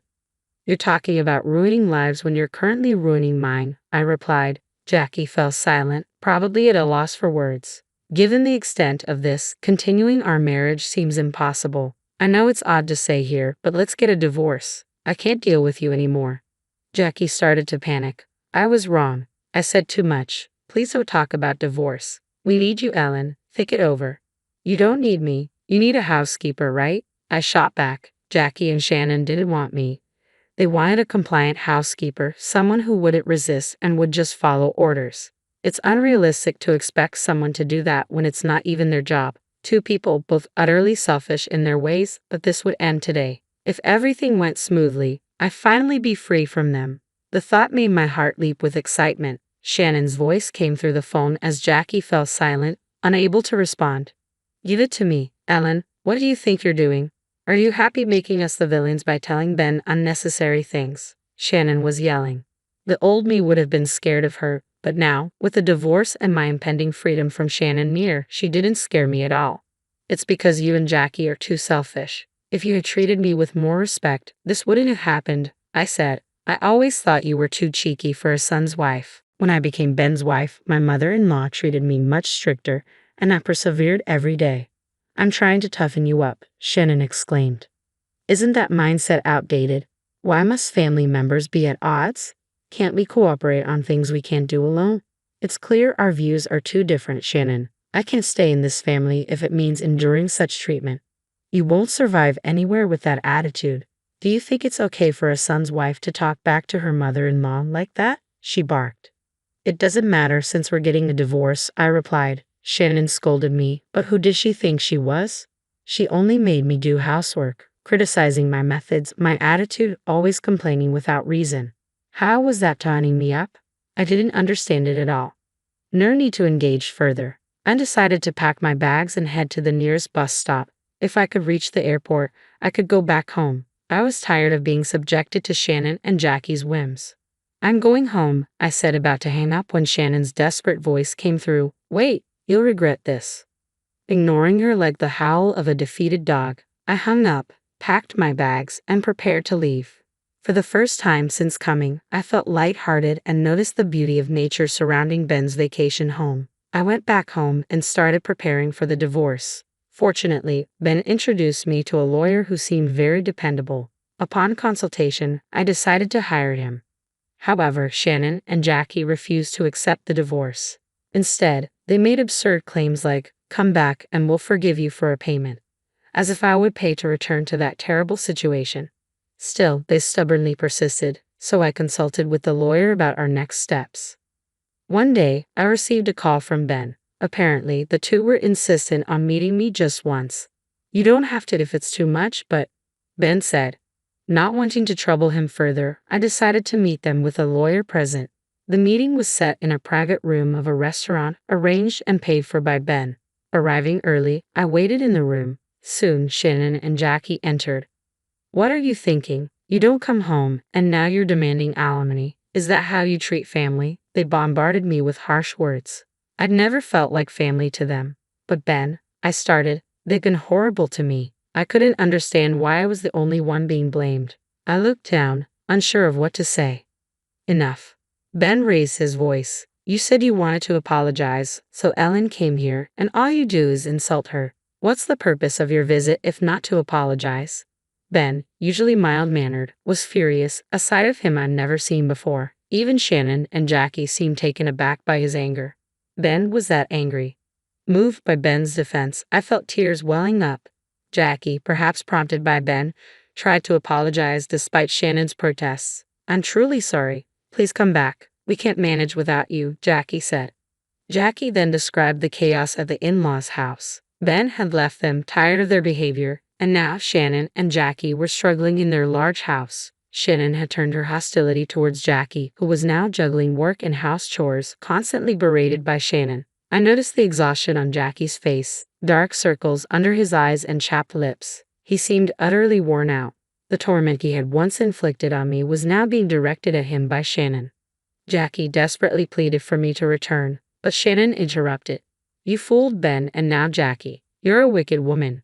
Marrying you was a mistake. Shannon raged with misplaced anger. Jackie looked scared by her outburst. Jackie kept pleading for me to return while Shannon hurled insults, calling me a demon. Nodding to their requests meant returning to a hellish life. Who would willingly choose that? I have no intention of going back there. The divorce will definitely go through, I said firmly. Please, how? Jackie pleaded desperately. Despite feeling a bit sorry for him, I remembered how he had mocked me. No matter what you say, my decision won't change. Is that all? I don't want to waste more time on you. Ben nodded his approval, and I left the private room. Jackie's plea, wait for me, echoed loudly. The recording of the meeting, which I had made, was handed over to my lawyer as evidence. The abnormal behavior of Shannon and Jackie was clearly documented, and the divorce was successfully finalized. Later, I heard that Ben divorced Shannon and cut ties with Jackie. Jackie, driven to escape from Shannon, had moved out of the in-laws' house. According to a mutual friend, Jackie's mental health deteriorated significantly because of Shannon, affecting his work and leading him to seek counseling. Shannon continued living in the in-laws' house, now infamous in the neighborhood as a garbage house, unable to pay for utilities. My actions might have contributed to the disintegration of the in-laws' relationships. However, post-divorce, I've been living true to myself, not solely by my own strength. I've been meeting Ben frequently. Often he insists on paying for meals as his way of apologizing for the trouble caused. I have no resentment towards Ben, who has always been helpful. I've indulged in his kindness. He's planning to take me to a fine restaurant next, a prospect I eagerly anticipate as I continue to strive forward each day. Don't you dare cook with those dirty hands, my son Jack said when he saw the grime on my hands from my factory job that wouldn't wash off. He called them dirty. So, I prepared meals wearing big plastic gloves, but they were so slippery that I accidentally cut my finger. I've always worked hard for my children, but Jack, my eldest son, was ashamed of me. My name is Emily. After getting divorced in my 30s, I used my hairdressing qualifications to juggle part-time jobs at a barber shop and a factory to raise my 2 sons. I'm 55 now. The divorce was due to my ex-husband's terrible drinking habits. Despite his high education and income, he became violent when drunk, and I was constantly afraid he might harm our young sons. So, I made the bold decision to leave with my 2 boys. Dirty hands, huh? Could you at least take care of them? Jack, who is a bit of a germaphobe and loves cleanliness, said. He is good at studies and graduated from a well-known university. I wash them so much they get chapped, and I don't have time to take care of them, I replied. Jack glanced at me with contempt and left the room. Mom works hard with her hands at the barber shop and the factory. You deal with machine oil, said my younger son Sam. Sam doesn't like studying but learned programming on his own. Due to his weak health, he works as a home-based engineer. We've managed to live together in a small apartment, but now Jack has decided to become independent. He wanted to live alone right after graduating, but I could barely afford his tuition, let alone support his independence. Are you kidding me? Working from dawn till dusk, and this is all you've got? Are you secretly using the money you earn for yourself? Jack often said harshly to me, wearing fraying sweatshirts, worn-out jeans, and sneakers with worn-out heels. Maybe we just didn't get along. My alcoholic ex-husband was fond of Jack when he wasn't drinking, so maybe Jack resented me for pulling them apart. I've worried a lot about whether not being able to be there for him during his sensitive years as a single parent and always working affected him. In the end, Jack commuted from home for a while after graduating. When he found out I had managed to save some money, he said, "Having parents who don't know how to make money efficiently is a struggle." He then quickly took the money I offered and left without even telling me where he was moving to. Ever since Jack found out that his father, whom I had separated from, had a high education and high income, he criticized me for leaving him. Jack said that even if his father was a bit of a drunk, if I had stayed with him, I might have had better treatment because of his money. Despite being tough, seeing my firstborn become independent was both joyful and lonely. I shed some tears and went to sleep that day. Even after that, whenever he was short on money, Jack would come home and take the money I had earned and saved. Although my younger son Sam tried to stop him, Jack's physical strength always won, making it hard for me to save money for my old age. One day, I got a message from Jack saying he was getting married. He arranged a meeting with the family, telling me to make sure I didn't embarrass him and to dress properly. Despite his harsh words, I was happy for him, hoping that having someone important in his life might change him. I thought he would learn about love from his future wife, something I could teach him. I anxiously waited for the meeting's schedule, but also had to go to work. During my shift at the factory, my phone rang, and I answered, hoping it was Jack. It was. When I asked about the date for the meeting, he said, "No, her parents are business people and have a keen eye for people. They're different from our family, so you don't have to come." Then, without waiting for my reply, he hung up. I was more disappointed than I expected. Ever since Jack left home, I always worried about him. Knowing he would have someone by his side when he got married was comforting. I wanted to meet the woman who loves my son and ask her to take care of him. But Jack's words hurt. My younger son Sam heard this and said, "What the heck? I just got a new suit for nothing." Man, Jack is so selfish. A few days later, as I was about to head home after work, my phone started ringing. It was Jack. He said, "Her parents insist on meeting you? Come over now. Don't keep them waiting." Suddenly, I was in a rush. Should I risk being disrespectful by showing up in my dirty work clothes, or would it be worse to keep them waiting while I changed? I knew I'd be quite late if I went home to freshen up, so I reluctantly decided to go as I was. On the way, I bought some drugstore makeup, did a quick touch-up, dusted off my clothes, and headed for the restaurant. It turned out to be a high-end restaurant, and I felt intimidated. But there was nothing I could do at this point. I mustered up my courage, approached the table, and stammered, "I'm sorry for keeping you waiting.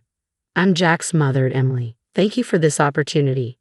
When the in-laws and Jack's fiancé stood up to greet me, they began to guide me to my seat, but Jack interrupted. "My mom has all sorts of allergies, so she can't eat at unfamiliar places. Today is really just for greetings. I don't have any allergies." Playing along and bowing apologetically, I let Jack chase me out of the restaurant. He must have thought my attire was disgraceful. I wanted to talk more with his fiancé, but I had no choice but to return home disappointed.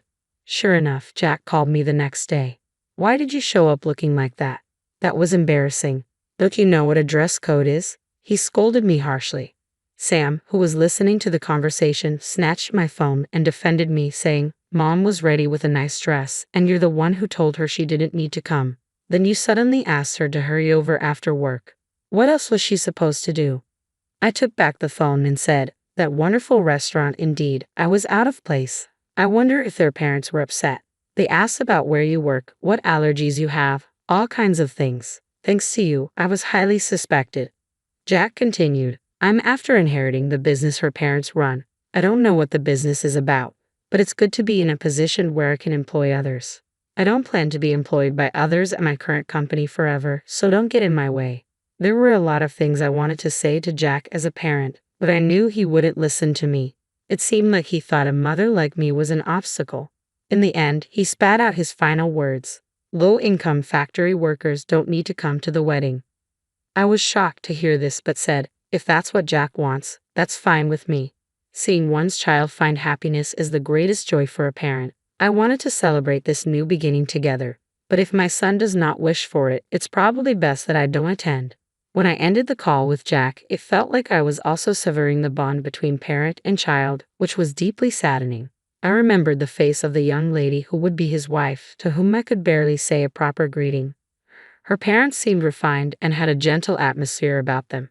Thinking that they would become Jack's family from now on filled me with an indescribable loneliness. But I forced myself to accept it and went to sleep. After that, I continued to work at the barber shop and the factory, trying to switch off my feelings. I still had Sam. When Sam gets married, I want to be able to contribute whatever money I can, so I need to keep working hard. One day, about 2 weeks before the wedding, Jack contacted me again. I had thought our relationship was nearly severed since he said I didn't need to come to the wedding. Yet at this stage, he was still pushing more unreasonable demands on me. Weddings cost money, you know that, right? I know, but I don't have any more money to give you. Besides, if it's money for a wedding, shouldn't you have saved some yourself since you're working? I replied. He seemed annoyed, probably because I hit a nerve. Are you saying you can't even afford to pay for your child's wedding? There must be some way. Borrow it from somewhere. He wasn't listening. I gave in and said, fine, I'll arrange for it. Come by the house again to collect it. After that, Jack finally seemed satisfied and hung up. A few days later, Jack came to collect the borrowed money. He took it with a smug smile, said nothing, and left. I felt a huge responsibility for having taken on so much debt, even if it was for my child. Jack's wedding wasn't the only thing on my mind. I thought if something happened to me, this debt might be passed on to Sam. I knew I needed to work hard to repay it as soon as possible. Then one day, a man who said he was a customer came to the factory where I worked. I was called by a coworker to the office, and there, a surprising person was waiting for me. Days passed, and the day of Jack's wedding arrived. I had been told not to come, so I had no intention of going, but I worked as usual, praying for my son's happiness in my heart. Then I was called from the office. Jack was on the phone, seemingly in the middle of the wedding. I picked up the phone and asked what was going on, and in a panicked tone, he said, Mom, come to the wedding now. I was surprised and asked what on earth happened. He just said to hurry up and bring Sam too. So I quickly got ready and headed to the wedding venue. When I arrived, a staff member was waiting and quickly escorted me to the hall. When I opened the door, I was suddenly in the spotlight and couldn't make out my surroundings. Then the father of Jack's bride announced, This is Jack's mother. Please welcome her with applause. I became the center of attention, feeling both embarrassed and happy. While bowing to the people around me, I took my seat as guided, looking halfway up the stage. I could see Jack, my older son, with his arms crossed, looking away, dressed in a new suit. It seemed like he was embarrassed or possibly angry about me being introduced in front of so many people. Then there was my younger son, Sam, beside him saying, Don't mind Jack, let's have fun. We've been invited by the bride's father himself. That's right, the man who had come to visit the factory before the wedding was the father of Jack's bride. When the bride's father had asked Jack why his mother wouldn't be attending the wedding, Jack had been vague in his reply. So the bride's father had taken the trouble to visit the factory himself. Even Jack couldn't defy the bride's father. Meanwhile, Sam was starting to dig into the feast before him, exclaiming how delicious it all looked. Thanks to Sam's cheerful and kind demeanor, I could truly appreciate the joy of witnessing my son's special moment in such a grand setting. After that, the wedding reception progressed in a friendly manner, reaching its climax and ending without a hitch. When we finally left the venue, I felt relieved as I managed to convey my blessings to both Jack and his bride. Taking a breather, I went to express my gratitude to the bride's parents. As I peered into the family waiting room, that's when it happened. Don't get too comfortable. You're only here because your father-in-law felt sorry for you, I heard someone say. Turning around, I saw Jack, who continued, This isn't a place for a factory worker who's down on her luck. Suddenly, behind Jack, the bride's father, who had been absent until now, said, Jack, are you still talking to your mother like that? Caught off guard, Jack turned around, looking surprised before freezing in place. Do you understand how much financial hardship you cause your mother? It's not just tuition fees but moving costs when you left home, wedding expenses, and even the money you've taken from your mother to supplement your irresponsible lifestyle. The bride's father addressed Jack.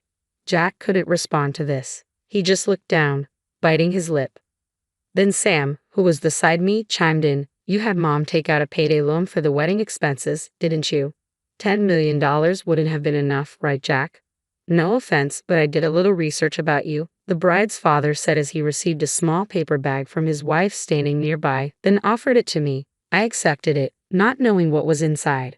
I am returning this large sum of money we received from you for the wedding to your mother. In return, I want you to work at our daycare center and pay the wedding expenses from your salary, he told Jack. Take it back. Jack lifted his face and looked up at his bride's father. The bride's father's business was a private daycare center. But when you say work, I don't have any qualifications to be a childcare worker, and I've never worked with small children. Do you mean helping with the business as a manager? Jack asked, sounding uncertain. With a calm look on his face, the bride's father said, A manager? Absolutely not. The people who entrust their children to us are hard-working mothers who do it for their families. With a stern look, he continued, A guy like you, who doesn't understand the struggles of a mother and only causes trouble, couldn't possibly manage a daycare center. So first of all, the bride's father paused, and Jack stared at him with utmost concern. What you need to do is clean the dirty toilets that the children use and wash cloth diapers at our nursery, he said with a laugh. Unable to hide his shock, Jack's eyes widened, and he lowered his gaze, clenching his fists tightly. Seeing Jack in such a state at first took me aback, but then a memory jogged in my mind. Could your father be? Is he Mr. Helen? I questioned, an unexpected realization dawning upon me. The bride's father clapped his hands together, saying, My dear, you finally caught on. It dawned upon me that the bride's father was the very same daycare teacher who looked after my kids back when I had just separated from my ex-husband. I also recognized his wife, who had been a daycare teacher alongside him during those times. My dear, you've had a tough time. Just remember, we're on your side now, she assured me, reaching out to take my hand in a comforting grasp. After a while, Jack quit his job. He and his wife moved to work at the daycare center run by his father-in-law. The bride's parents made a promise that until they repaid me every cent Jack had taken from me, they would deduct a set amount from Jack's monthly salary. Jack needed to earn his childcare certification and gain a wealth of experience while working.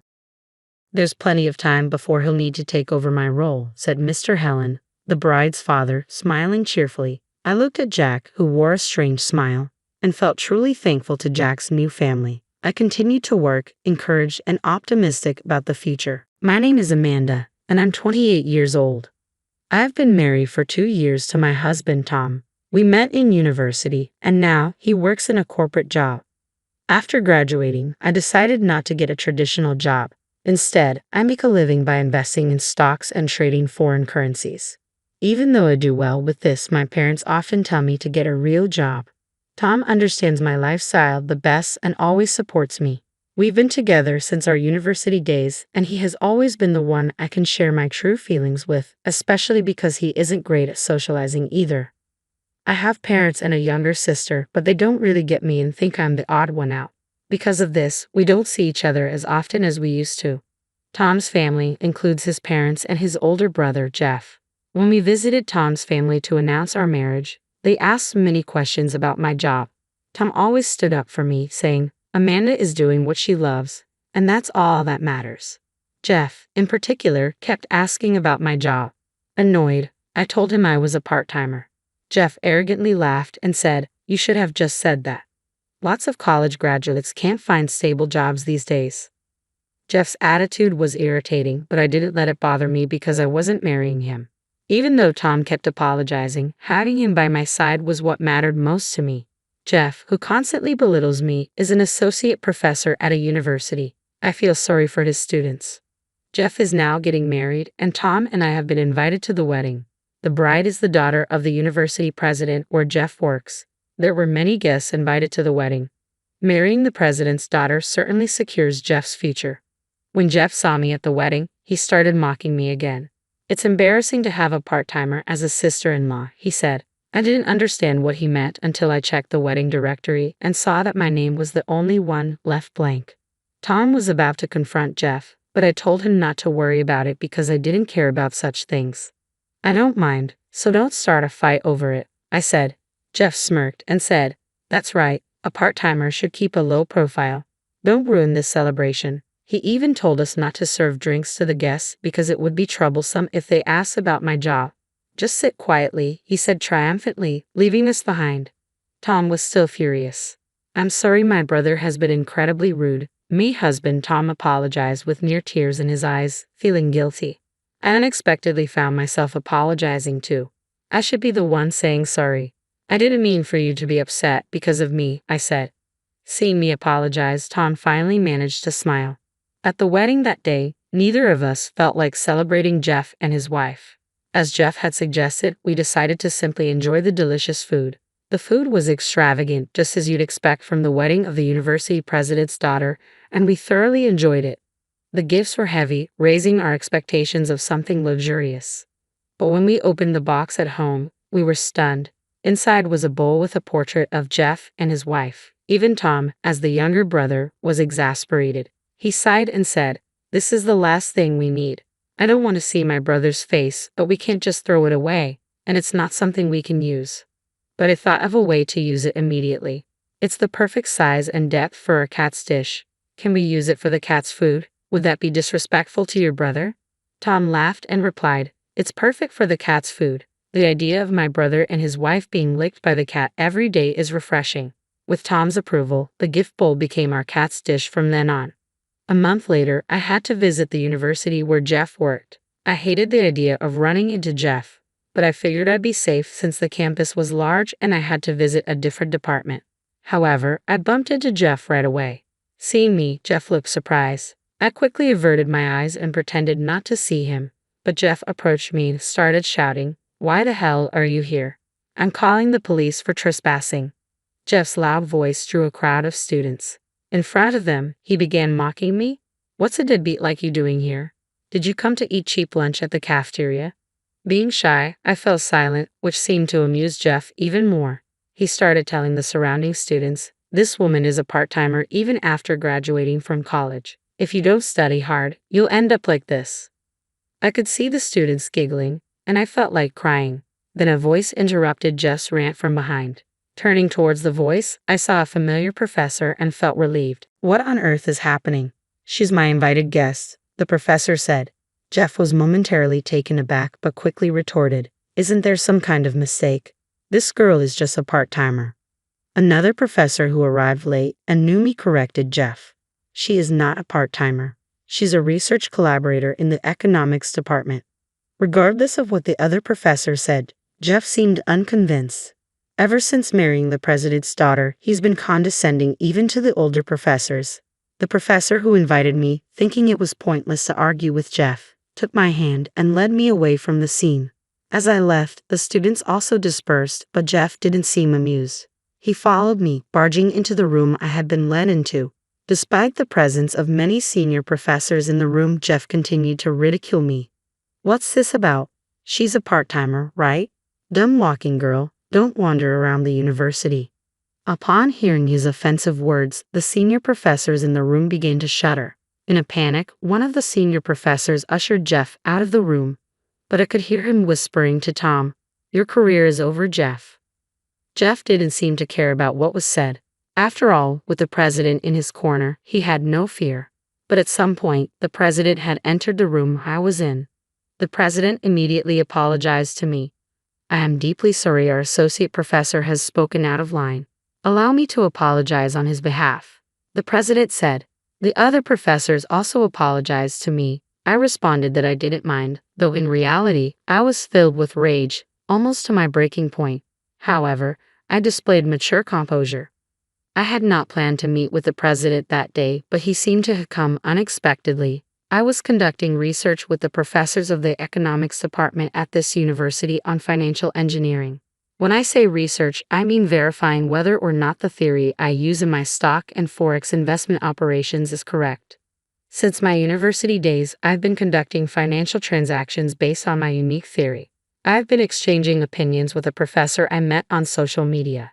As the professor noticed my good investment performance, he began to verify it with me, and I started to be invited to the university as a research collaborator. The university had repeatedly suggested I work as a lecturer, but as I'm not comfortable speaking in front of others, the idea was impossible for me. Since participating in the research also benefits me, I visit the university a few times a month to confirm the results. I didn't realize it was the same university where Jeff works until he got married. When I looked at the guest list at the wedding and recognized the name, it turned out that the president of this university was the bride's father. Although there were other university-related guests, it seemed that no one noticed me. My name had been removed from the list, and I had been told not to serve drinks, so I never left my seat. With a wedding of such scale, no one was expected to notice someone as unremarkable as me. The reason the president and professors were in a panic is because I'm a major donor to this university. Ever since I started conducting research with the university, my investment performance has improved significantly, and I have been donating a substantial amount of money each year. In addition, the theories I'm researching are also being provided to hedge funds and investors abroad, which seems to be bringing in a considerable amount of donations as well. As a private university, donations and sponsorship funds are crucial to the institution, which is earning a considerable amount of money from the research I am involved in. Upsetting me would be a serious problem. If I got angry because of my brother-in-law Jeff's rude remarks, withdrew from the research, and even ceased donations, it would greatly affect the university's operations. That day, the situation no longer allowed for discussing investment theory. The president and the other professors just kept apologizing to me, so nothing was settled. As I was leaving, I spoke to the president. "Your associate professor earlier is my brother-in-law Jeff. Did you know that?" At these words, the president and the professors were surprised. It was clear no one had noticed it before. I also tried to share my honest feelings. Jeff always makes fun of me, but I think his attitude is questionable as an educator. I must have been pretty angry at that time. In front of about 10 people, including the president, I spoke quite passionately, something I couldn't normally do due to nerves. Looking back on it, I feel embarrassed, but I was impressed with myself for doing something unexpected when my anger built up too much. After I left, it seems my brother-in-law Jeff's attitude became an issue within the university. He had been criticized for his arrogant behavior towards his superiors even after marrying the president's daughter, and his reputation among students was quite bad. The fact that he became an associate professor in the first place seemed to be a special case because he was dating the president's daughter, and criticism was directed at the president as well. The president had been defending his son-in-law Jeff for the sake of his beloved daughter, but he was in trouble if his position as president was taken away, as he also received criticism. Jeff, not thinking that the president, his biggest backer, was criticizing him too, became more and more arrogant. Jeff, who didn't know about this, made fun of me as usual when I showed up at the university again. Back again. Just because you're friendly with the economics professors doesn't mean you can get cocky, Jeff sneered. Hearing such rude words from an associate professor made me think this university was going downhill. The president had allowed such a man to act arrogantly without scolding him. I started to consider stopping the joint research with this university. I didn't like being made fun of every time I came to the university. It felt like a waste of time. Lost in thought, I barely registered Jeff's rant until he shouted, "Hey, are you even listening? Are you so stupid you can't even listen to other people's stories?" Suddenly, a louder voice resonated. "Jeff, you are the fool." The president had appeared, and even my overbearing brother-in-law became still as a statue. Seeing him like that, I couldn't help but burst into laughter. Jeff glared at me but was quickly silenced by the president's harsh words. "After today, you're no longer part of this university. Pack up and get out immediately." Jeff looked blankly at the president, then casually said, "Father-in-law, what's going on? Are you trying to surprise me?" The president, his face red with rage, yelled again, "You have no right to call me your father-in-law. I want you to divorce my daughter as well." Just then, a young woman and a man in a suit appeared. I recognized the woman as Jeff's wife. She spoke sternly. "I suspected you were acting strange, so I had a lawyer investigate, and they managed to get these photos." The man in the suit pulled out several photos showing Jeff arm in arm with a woman I didn't recognize. Jeff's wife continued, "That's divorce, just as Dad said. After all, you were just using him, weren't you? You never loved me." Jeff began to apologize. "I won't cheat on you again. Please forgive me." Watching Jeff panic was quite enjoyable. Jeff turned his frustration on me. "What are you looking at? You're just a part-timer. It's none of your business. Get out of here." The president spoke on my behalf. "You always yell part-timer at Amanda, but she's a skilled investor. She's doing joint research with her economics department and gives generous donations. She's much more valuable than you will ever be." Finally, Jeff seemed to believe the president's words and reluctantly apologized to me. The president must have orchestrated this whole event to make Jeff apologize to me. Seeing Jeff apologize while looking down in despair felt quite refreshing. The lawyer explained the demand for property division as I bid farewell to the president and left. When I got home, I told Tom about Jeff's apology and affair. Tom, aware of my distaste for Jeff, was genuinely happy. "Damn, I wish I could have seen him in that state, he said. Why didn't you take a picture? We burst out laughing. I had another piece of good news to share with Tom. Guess what? It seems I'm pregnant. Hearing this, Tom was ecstatic. I had suspected as much after feeling unwell and confirmed it at the OB/GYN on my way home from the university. I felt a bit guilty for the president, Bob, who had orchestrated Jeff's apology. I decided to put my cooperation with the university on hold. Bob seemed disappointed but said he'd wait until I'd finished with child rearing. Later, I casually asked Bob about Jeff. He informed me that Jeff, who had officially divorced, was now unemployed and struggling to find a new job. Jeff's arrogance was well known, and no offers were coming in. Ultimately, Jeff's arrogance had boomeranged back on him. Suddenly, I realized that the photos of the cheap gifts we used as cat dishes had disappeared. Whether it was because we had used the cheap gifts or because they had divorced, the couple's photos had vanished as well. When I met my son's fiancée for the first time, she mocked me, saying, "Your dad only finished middle school. Seriously, can you even get a job with such a low qualification?" She laughed loudly. Her father joined in, saying, "I can't believe he's an unemployed high school dropout," and they both belittled me. They even served food only for themselves, excluding me. The fiancée's mother, smiling, said, "I prepare meals only for my family." I had never felt so humiliated during a meet and greet between two families. Frustrated, I decided to get back at them, including my son, and said, "Say whatever you want," before storming out of the restaurant. My name is Stephen Walker. I'm 60 years old and have a 25-year-old son named Michael. Unfortunately, my relationship with Michael is strained, and he never visits me. I've often regretted how I raised him, which led to our current situation. I lost my beloved wife when Michael was still in elementary school. She had been frail since childhood and passed away at the age of 45. At my wife's funeral, I didn't care about the judgmental looks from relatives. I paused, crying like a little kid, while Michael was more composed and said, "Dad, it's sad, but let's say our goodbyes to Mom." My grief only lasted during the funeral. I was running a real estate business that I had inherited from my father. The day after my wife's funeral, I woke up to phone calls from clients. I had loyal clients to take care of and had to raise Michael on my own. I snapped out of my grief with those phone calls and headed to my office. I also took part in school events and PTA meetings, trying to fill the role my wife had played. However, I quickly realized I couldn't juggle work and school events perfectly. I decided to temporarily close my business and handed over my clients to another real estate agency to spend time with Michael. But when I went to his school, Michael glared at me and said, "Dad, I told you not to come." He even complained, "Don't tell anyone you're my dad." Without saying whose parent I was, I just wore a name tag that said Walker during PTA activities. I couldn't understand why my son started giving me the cold shoulder, but it didn't take long to figure it out. His classmates taunted him, saying, "Hey, isn't that your dad? What's he doing at school on a weekday? Does he have nothing better to do? My mom said that after your mom passed away, your dad became jobless, right?" Michael remained silent and looked down. I quickly rushed over and told them, "I'm just taking some time off work. It's like your summer or winter break." However, seizing this opportunity, my son was further ridiculed by his classmates. They mocked him, saying, "Your dad's just pretending to be on break. Your family's poor. I'll share my bread with you."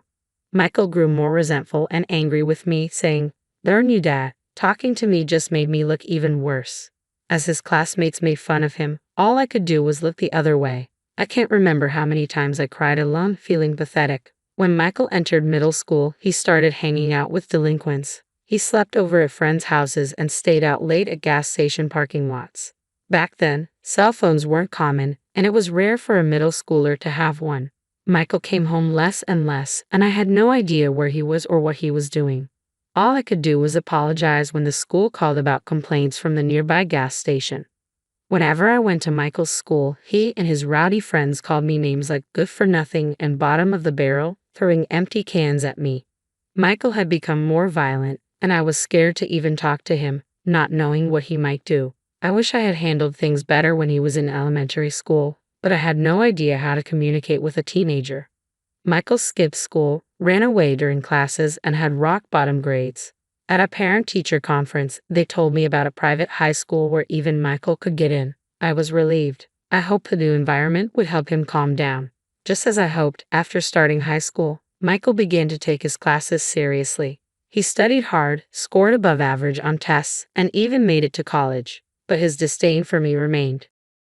Even after high school, he continued bouncing from one friend's house to another, never stopping by home. When he got into college, he lived alone in a dorm, paid his tuition by working part-time, and lived independently. But he was still cold towards me. Even after he started working, he never came home. Then, out of the blue, when Michael was about 25, he called me and said, "I've got someone I want to marry. Next Sunday at 2 p.m., we're meeting at a fancy restaurant. Be there." He made plans without asking about my availability.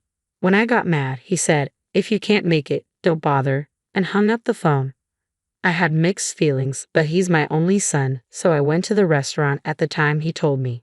When I got there, his fiancé's family was already seated. They rudely asked, "Who are you?" I thought, "You call me out of the blue and then ask who I am." Even though I was fuming, they said, "No, we didn't call you, and we're as cold as my son." Michael stood there smirking, clearly up to something. I still didn't know if I could trust him. I headed inside the restaurant, expecting to talk about Michael and his partner, Sarah. Instead, I was the center of attention, treated like an intruder. Michael began insulting me, saying, "This guy here dropped out of high school and worked, but after Mom passed, he's just been loafing around," while talking to Sarah and her folks. I tried to stop him, saying this wasn't the time or place, but he wouldn't listen. Sarah then bursts out laughing. "For real? Can a person even get hired with just a middle school education?" Her dad added, "Wow, raised by a high school dropout and layabout. But here you are with a college degree and a job at a big company. You took your old man as what not to be, huh?" He praised Michael. I was too tired to argue and was about to say what you want. I'm out of here," when the waiter brought in the food. I had forgotten the food hadn't even arrived yet. I tried to calm down, deciding to eat and then leave. But the food was only for Michael, Sarah, and Sarah's parents. The waiter said, "I'm sorry, we had a reservation for 4, giving me an awkward look." Sarah's mom added, "Yes, that's correct. He's not our family, so don't mind him," with a sweet smile. The waiter, looking uncomfortable, nodded and backed away. Just as I was about to lose it, Sarah's dad cut me off, saying, "We don't want anything to do with some deadbeat high school dropout. Our family and relatives are all bank employees, doctors, working at major companies. You don't belong here. Please leave." That was enough. I said, "It's education and job history all you care about. Aren't you folks a bit off your rockers?"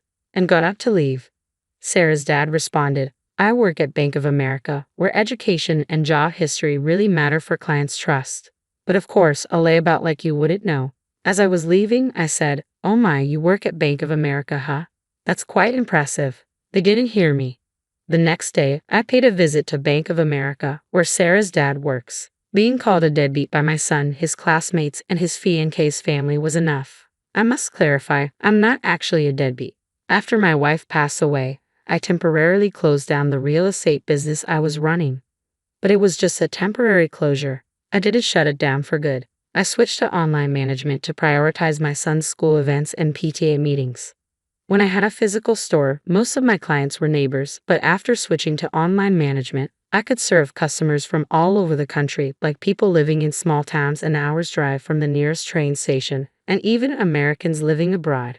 I started getting more consultations about renting and buying properties from these folks. Thanks to the internet, I expanded my property portfolio and catered to a broader clientele.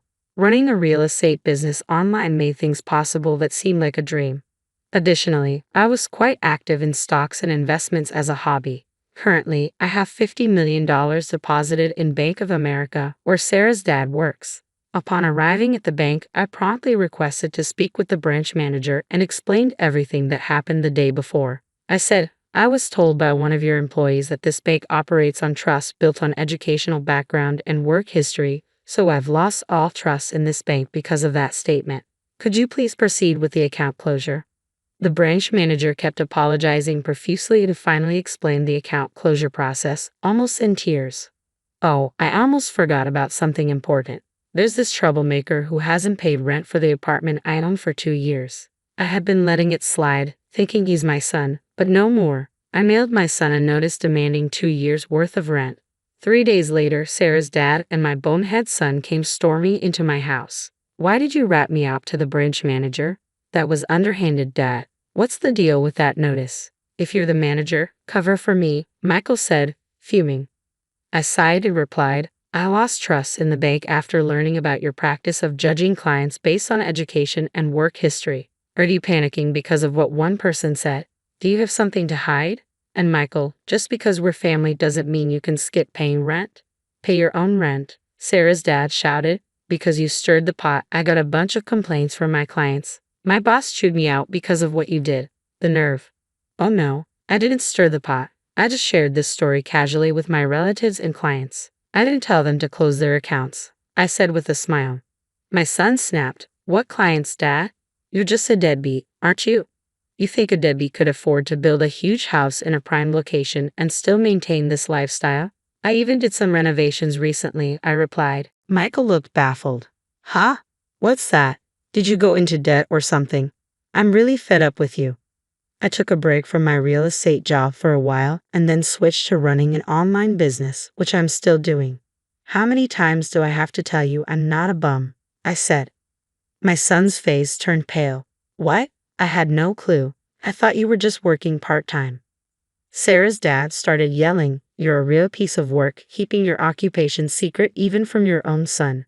Annoyed, I said, Say whatever you want, and closed the front door. Outside, I heard them shouting, You've ruined my reputation. I'm gonna sue you. I can't believe I've been duped by my old man for this long. I'm not gonna let him do this to me. They were making a ruckus, but after about 10 minutes, they seemed to get exhausted and it got quiet. Once they realized that shouting was meaningless, I figured they wouldn't bother coming around again. I let out a sigh of relief and went to make myself a cup of coffee. Just then, I heard my son's voice outside again. You big fat liar. What are you still here for? I said as I looked out the window to see Sarah's dad and my son spray painting my front door. You've got to be kidding me. What are they up to? Just as I was about to go outside and give them a piece of my mind, I heard a police siren getting closer. Could it be that someone in the neighborhood called the cops? My hunch was right. When I went outside, the two of them were being detained by the police who showed up because of a neighbor's complaint. Ah, there he is, that big fat liar. I lost all my credibility at work because of him. They shouted as the police calmly loaded them into the patrol car, saying, all right, we'll take it from here. Then one of the officers, who seemed to have just noticed me, approached with a strangely cheerful expression. Sir, would you please come with us to give your statement? Why me? I thought, but I guess I'm the victim here. I'm gonna spill the beans on all their shenanigans. When we got to the police station, I showed the cops a video from my phone. It was footage from the security camera I installed at my front door, recording all the yelling and antics. What a great piece of evidence, the officer exclaimed with a sparkle in his eye, and my questioning was over in a jiffy. My son and Sarah's dad were given a stern warning by the police and had to sign a restraining order to keep their distance from me. It turns out the whole neighborhood had witnessed their crazy behavior. One of my son's coworkers, who lives nearby, had been blabbering about it at the office. Hey, you won't believe it, but Michael was caught spray painting his own father's house and got hauled off by the cops. I was so shocked that I recorded the whole thing. My son became the talk of the town at his workplace and with clients, and his boss ended up demoting him. I went to report the incident to Bank of America again, where Sarah's dad worked. When I showed the manager the security camera footage on my phone, his face turned white as a sheet. I heard that Sarah's dad finally got fired. Naturally, she called off the engagement with Michael. Both Michael and Sarah's family fled to a rural area. Apparently, Sarah's parents even came to work part-time at the gas station run by my brother. They're no good, my brother said. Couldn't get the hang of stocking shelves no matter how many times I showed them. Had to give them the boot pronto. Word has it that the nearby gas stations and farmers did the same. According to my brother, it seems Sarah's parents can't land a steady job and are bouncing from one gig to another at gas stations and farms. Furthermore, I heard that Sarah showered her boyfriends, including my son, with high-end gifts like watches and was in debt because of that. The little money her parents make from their part-time jobs apparently goes straight into paying off their daughter's debts. It's a mystery how they're making ends meet. It's been 5 years since then, and my son is now 30. It seems like he's changed for the better after being treated with kindness from folks in the small town he moved to. He came to me a couple of times and apologized sincerely. I was naive and immature. I didn't even try to understand your job and just labeled you as a good for nothing. I can't apologize enough for how much I regret it. Seeing the change in my son's attitude, I decided to let him move in with me. Now he's working at a company near my place, and little by little, he's helping me out with my work too. But don't get me wrong, he's still wet behind the ears, and I don't trust him completely. I'm hesitant to hand over all my work to him, but I'm going to observe his behavior and attitude towards work and make decisions accordingly. If he proves he's really turned his life around, I might consider handing over the reins of my business. But if I told him that, he might get too excited and say, "For real? I'll hand in my 2 weeks' notice tomorrow," and do something impulsive. I'm living with my son, holding on to the hope that one day I'll feel confident enough to trust him with everything. When my husband and I arrived at my in-laws' house, my mother-in-law greeted us with a smile. However, she only invited my husband inside. When I tried to enter, she glared at me and said, "You're not needed here," and slammed the door shut. I was shocked. I gently opened the door again, but she glared at me with fury. "I heard about it. Your parents are in debt, aren't they? We don't need a wife like that," she said, and slammed the door again. I stood there, stunned, with my bags in hand. Inside, I could hear my husband and mother-in-law laughing and having a good time. I realized I didn't need to put up with this kind of treatment, so I quickly left. My name is Nancy. I'm a 32-year-old doctor working at the hospital my parents founded. I met my husband, John, when he was admitted to our hospital after an injury. He's charming, friendly, and a great conversationalist. Even though he's 5 years younger, he seemed mature and dependable. We got married after a year of dating. He works as a vice president at his father's company. My mother-in-law also worked at the company. Both his parents were thrilled when we got married. Your parents run a big hospital, and now a doctor is becoming our son's wife. It's like a dream. We're so glad to have you, Nancy, my mother-in-law used to say. Every year during Christmas and other holidays, we would visit my in-laws' house. They always welcomed us warmly. I would bring delicious food and drinks as gifts, which they used for New Year's celebrations. My mother-in-law would lead the cooking, and even though I offered to help, she would decline, saying, "Nancy, you work hard as a doctor. Just relax. Your family. Don't feel like you have to do anything." My husband would agree. I always looked forward to these visits. But today was different. My mother-in-law looked at me as if I were an enemy, her gaze cold and piercing. This was the first time I had experienced such coldness from her. Dead at my parents' house. I had never heard of such a thing. I have a younger brother who is also a doctor, and we both work at our family's hospital. Recently, my father called me to discuss his health, but there was no mention of any debt. As I drove home, I remembered a conversation I had with my husband a week ago. Both of us have busy jobs, but that day we happened to come home at the same time. My dad's retiring from being a doctor. He says his eyesight isn't what it used to be, especially for surgery, so they've decided to close the hospital, I told him. My husband looked shocked and exclaimed, "What? The hospital's closing? Do they have debts or something?" I'm not sure about debts, but they're planning to sell the hospital property. So I won't be working at the hospital anymore. I'll be taking a break for a while, I said. But before I could finish, I received an emergency call from the hospital and had to leave immediately. "We'll continue this later," I had said, but there was hardly any time for it afterward. My husband claimed he was busy at work and came home late, and with my night shifts, we hardly spoke. I'm sure he exaggerated our conversation, thinking my parents' hospital had closed due to debts and that I was involved in paying them off. He must have told his parents that. Still, the cold treatment from my mother-in-law was unbelievable. Lost in these thoughts, I was heading home when I heard a phone ringing from my bag. Locked out by my mother-in-law, I had driven off with my husband's belongings still in the car. His phone was in the bag, ringing non-stop. I had never looked at his phone before, but thinking it might be urgent, I decided to check. I pulled over, took out his phone, and tried a few passwords. Knowing my husband's aversion to complications, I figured it wouldn't be too complex. As I thought, it unlocked with his birthday. The caller was a woman named Susan, a name I hadn't heard before. Checking the history, there were numerous exchanges with Susan. The messages were shocking. "I want to see you soon. I wish I could be with Susan forever. I'll be with my wife during the New Year holidays. I'll miss you. Once I get the money, I plan to leave her. Really? That makes me happy. I love Susan the most." It seemed my husband had been cheating on me. I had thought of my husband, father-in-law, and mother-in-law as kind-hearted people. I was the only one back home, and I couldn't shake off the contents of his phone. I went into his study looking for more evidence. Opening a drawer, I found photos of him with an unfamiliar woman, apparently from a trip, and hotel receipts. There were other shocking discoveries. Unable to come to terms, I decided to visit my parents' house.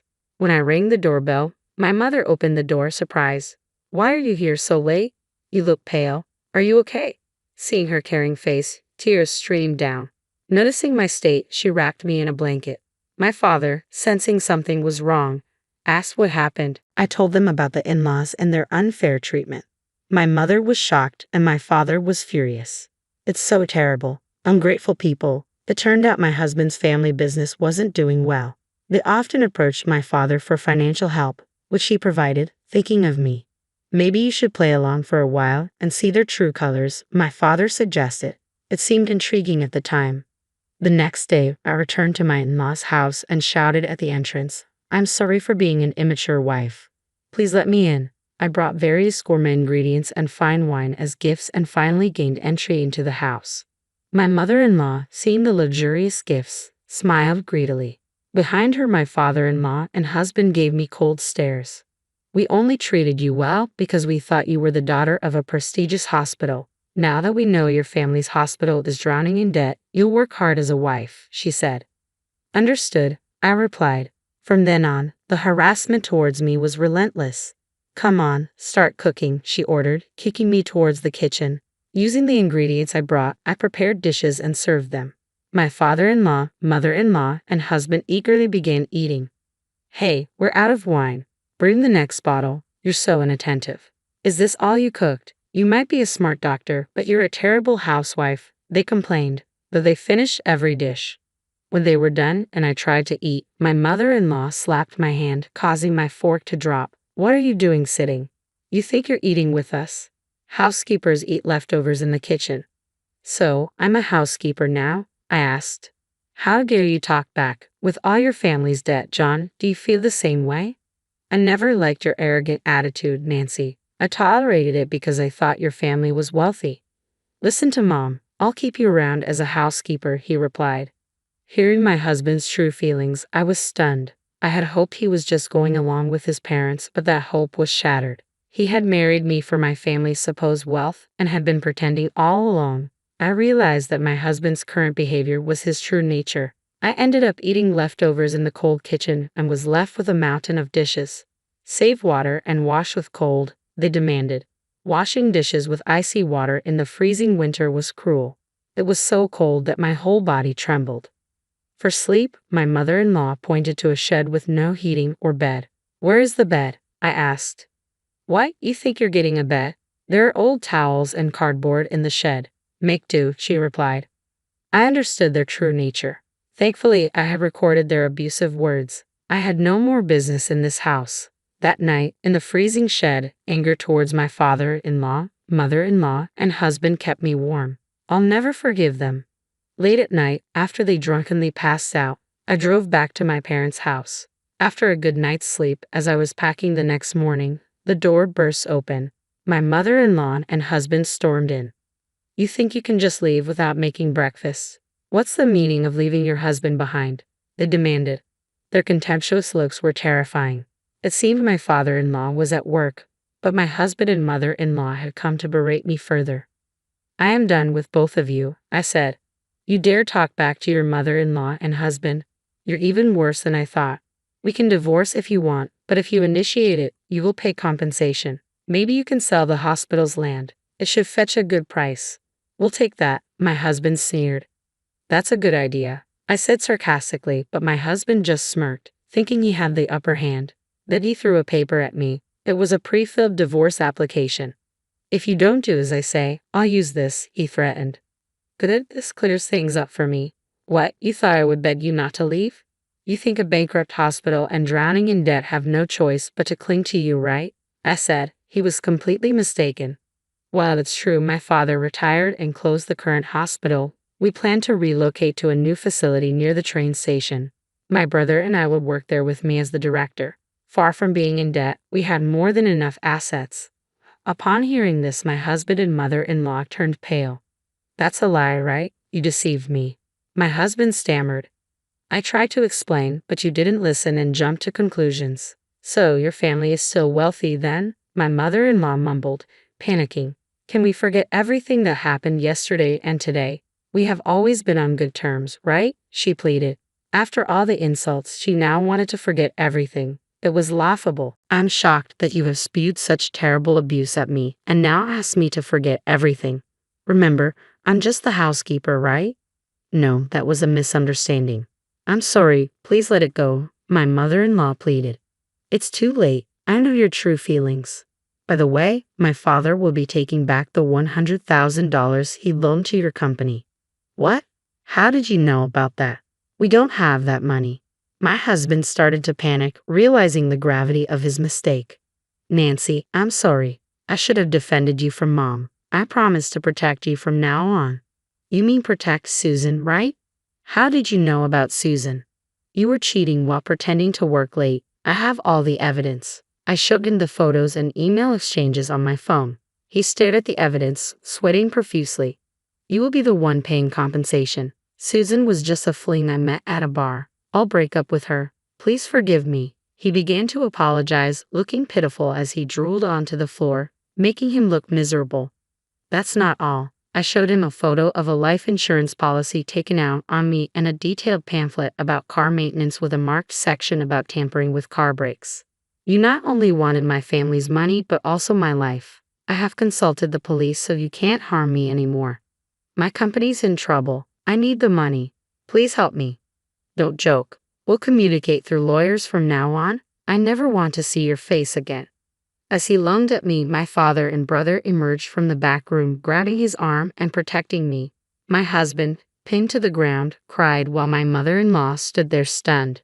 The house was purchased under my name. I'll be selling it, so please leave as soon as possible.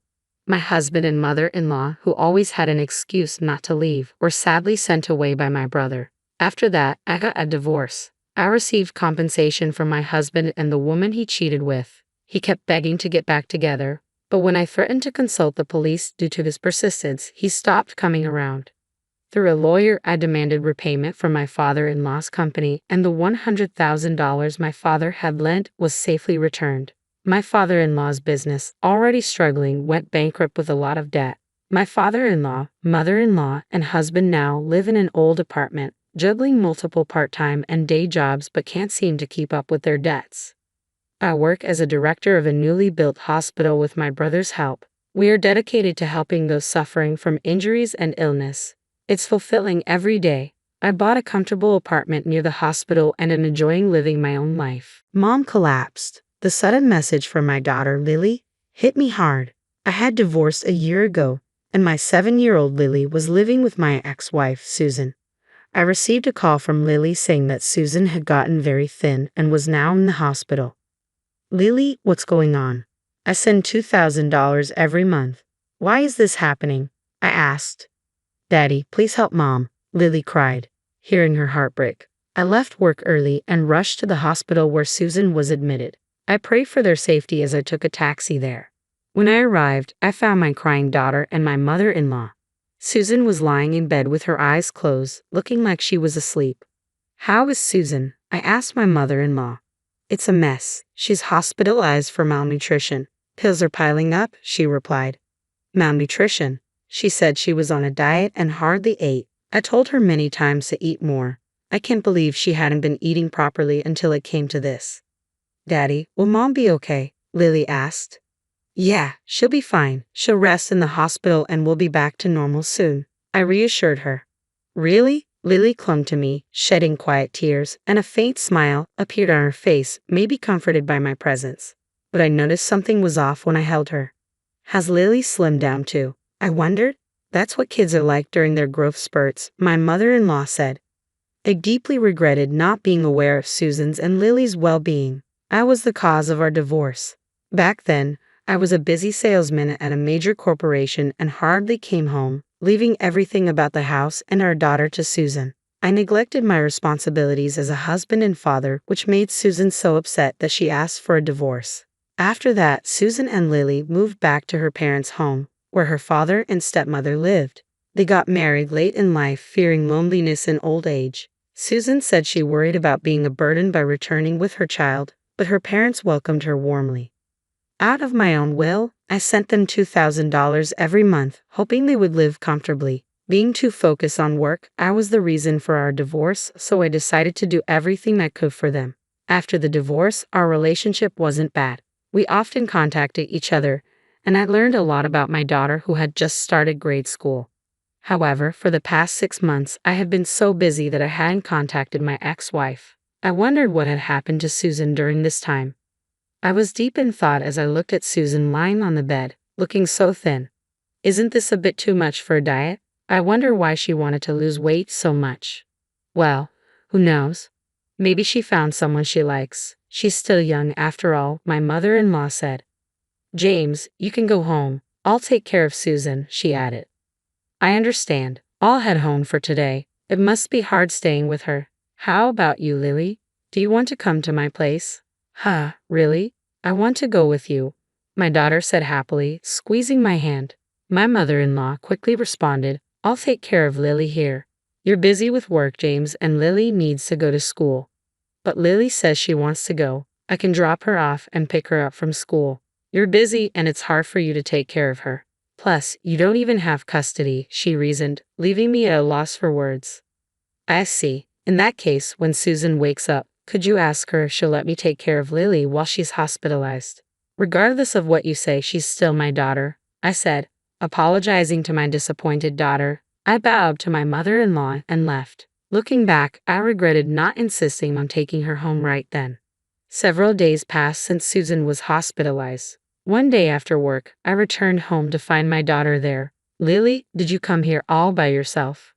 Daddy, she said, looking up at me anxiously. She was wearing the same worn-out t-shirt and dirty shoes as at the hospital, and her hair, seemingly tied by herself, was a mess. This was the discomfort I had felt at the hospital. Realizing it now made me feel like a failure of a father. I invited her in and offered her a cup of hot milk. Doesn't your mom buy you new clothes or shoes? No, it's not like that, Lily shook her head, struggling to explain. I've been working hard, sending money so you and Mom could live comfortably. Has it not been enough? Dad, that's not it. Lily looked on the brink of tears. I gently stroked her back, waiting for her to find her words. After a while, she took a deep breath and said, Grandma does mean things to me and Mom. She barely lets us eat. No way. Is that really true about Grandma? It's true. I'm okay because I get lunch at school, but Mom's always hungry. That's why she collapsed. And you know, Grandma goes out every night, and when she comes back in the morning, she always badmouths me and Mom. Since living with Grandma, Mom has been treated like a servant every day. Lily's words, shouted through her tears, hit me like a punch in the gut. Could my mother-in-law be the cause of Susan's malnutrition? If I had kept in contact, maybe this wouldn't have happened. Biting my lip in frustration, I felt a small, warm hand gently touch mine. Dad, don't cry, Lily said, her heart tightening as she bravely held back her own tears. With that, I decided to help my ex-wife and daughter. About a week later, I was contacted by the hospital about Susan's scheduled discharge. Normally, the in-laws would have been contacted first, but I had arranged with the hospital to prevent that. I had grown suspicious of my mother-in-law since she always prevented me from seeing Susan and barely let me talk to her during my visits. Moreover, she constantly called me even when Lily was staying with me. Hearing Lily's stories convinced me something was off with my mother-in-law, so I decided to take Susan directly to my house on her discharge day without letting my mother-in-law know. When Lily and I arrived at the hospital, Susan was there, thinner but with a much better complexion than when she was admitted. Thank you for coming to get me. I'm sorry for the trouble, Susan said, her voice making my heart beat faster. I was so glad she was alive. As I breathed a sigh of relief, Lily rushed to hug her mother. Mom, I'm so glad you're fine now. Lily, I'm sorry for worrying you, Susan said. Watching their emotional reunion, I felt a lump in my throat, but I knew we couldn't stick around for my mother-in-law to show up. I quickly ushered them into the car and headed home. Feels nostalgic, Susan said, relieved as we arrived at the house we had lived in together until a year ago. Watching for the right moment when she was calm, I broached the subject. Actually, Lily told me something, I said. When I asked Susan about what Lily had said, Susan's eyes widened and she awkwardly averted her gaze. What Lily said was true. After I divorced you and moved back home, my mother started treating me like a maid. Even when I started earning money from work, my mother took all of it. There were times she wouldn't let me eat because she said I didn't earn enough. Why didn't you talk to me about it? How could you say that? I couldn't ask for help because I was the one who initiated the divorce. We hadn't been in touch recently, so I thought you found a new partner. I didn't want to interfere with that. New partner? No way. Besides, didn't I transfer $2,000 to you every month? How did you fall sick if you're lying? I haven't received anything. I am sure the money was transferred just fine. It should be recorded in your bank book. My mother took both my bank book and debit card. She told me that you stopped sending money a long time ago and that you found a new woman and had abandoned me. I was stunned. If only I had kept in touch more diligently, this wouldn't have happened. But it's too late to regret it now. She also took my credit cards and used them without my permission. But couldn't you have run away? If I did that, they would turn on my father who was left at home. I can't leave my father alone, Susan choked up as she said this. My mother-in-law was a big spender. When Susan and I were still married, she would often come to us asking for money. But she was generally pleasant and kind, so I believed Susan and Lily would get along with her. However, the moment Susan moved back home after the divorce, my mother-in-law seemed to have turned into a completely different person. She didn't do any housework and went out every day, taking her frustration out on Susan and Lily when she ran out of money. My father-in-law is a quiet man who couldn't stand up to my mother-in-law, so he turned a blind eye to it. He didn't offer any help, and Susan just had to endure it. But I let Lily suffer. I'm a terrible mother, aren't I? That's not true. The one at fault is entirely my mother-in-law. I see, thank you, Susan said as tears quietly ran down her cheeks. A few days later, I waited for the day my mother-in-law was out and headed to my in-law's house. When I arrived, my father-in-law bowed deeply to me. I'm truly sorry. I've done an awful thing to Susan and Lily. Sir, I've heard about what my mother-in-law has been doing to Susan and Lily. I came here to help them. Upon hearing my blunt declaration, my father-in-law gradually started speaking. I noticed what she's been up to, but I turned a blind eye. I became unable to speak because I grew scared seeing her change day by day. But I can't stand seeing my daughter and granddaughter get hurt anymore. From his trembling voice, his regret was palpable. He wished for the same thing I did, to protect both of them. Sir, could you lend me a hand? I asked him to keep an eye on my mother-in-law's behavior, where she went, what she did, how my $2,000 transfer was spent, and how Susan's credit card was used. Subsequently, I also began to investigate my mother-in-law. One day, I visited my in-law's house with my ex-wife. As soon as Susan went in, I could hear a loud voice berating her. I quickly followed. Pardon my intrusion, James, my mother-in-law said, ignoring my surprise. I turned to my ex-wife and asked, Are you all right? Susan trembled in fear.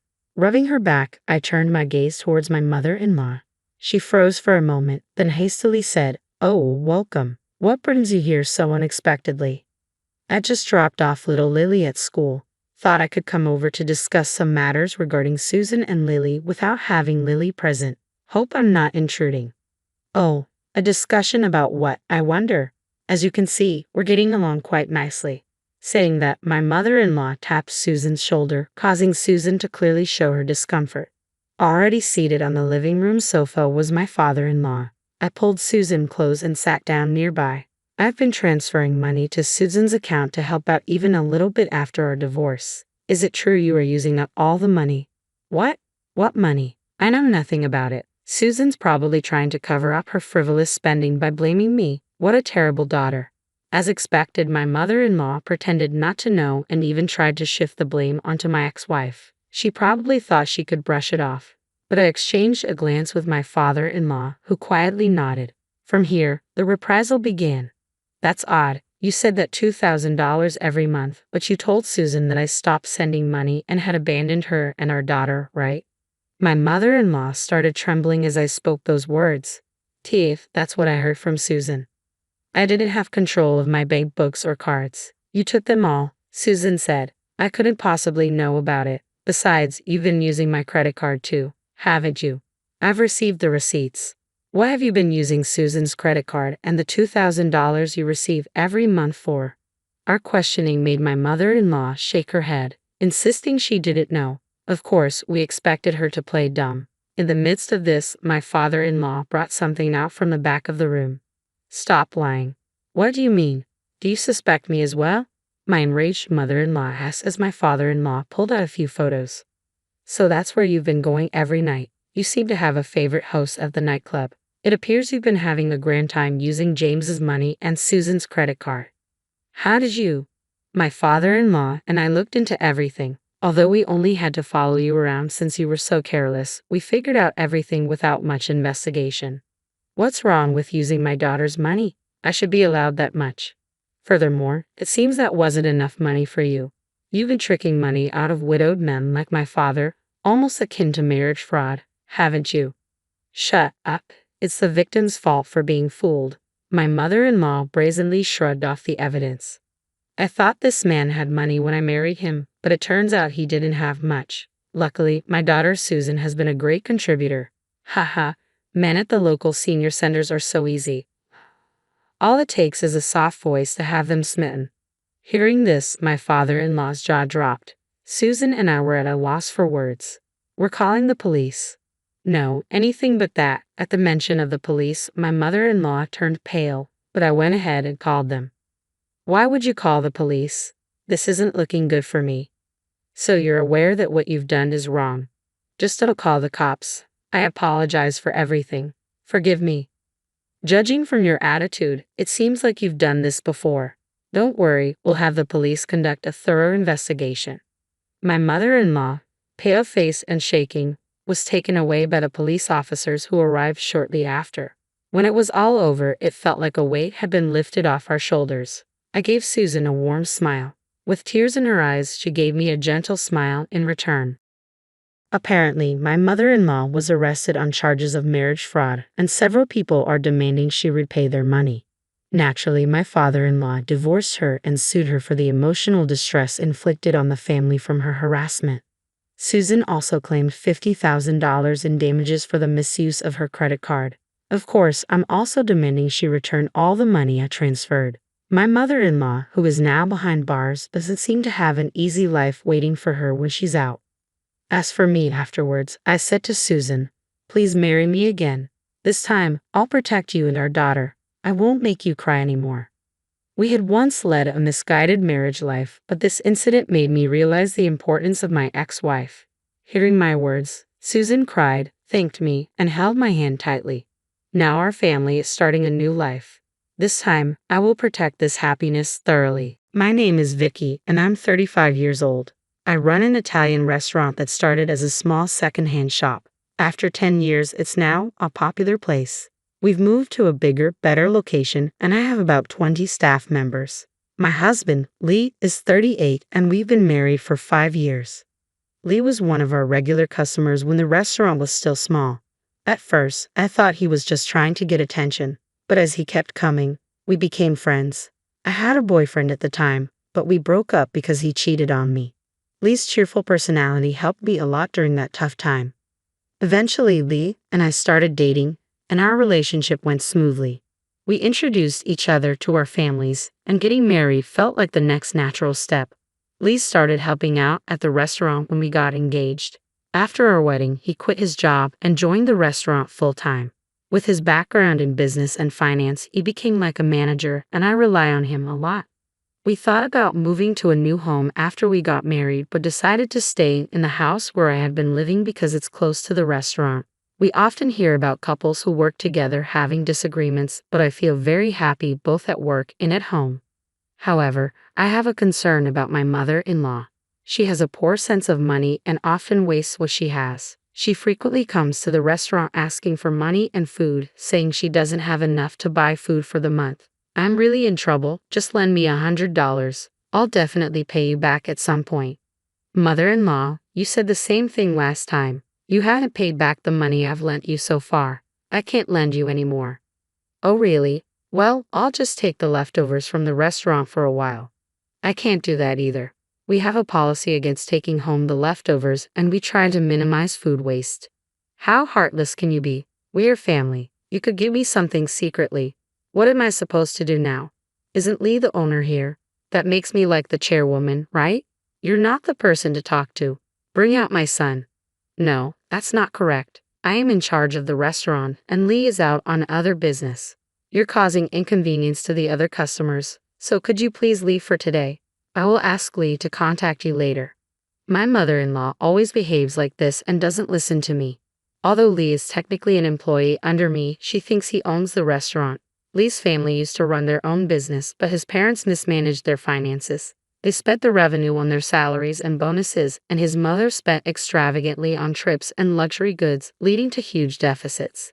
Lee went to university on a scholarship hoping to save the family business, but it was too late. Just before he graduated, the business went bankrupt and his parents declared personal bankruptcy. Lee had to handle the procedures afterward. By the time we got married, his parents had changed their ways and were leading a frugal life. However, after his father's death, his mother received inheritance and insurance money and started spending recklessly again, leading to the current situation. Lee usually dealt with his mother, but as our restaurant prospered, he started spending less time there, leaving it to me and the staff.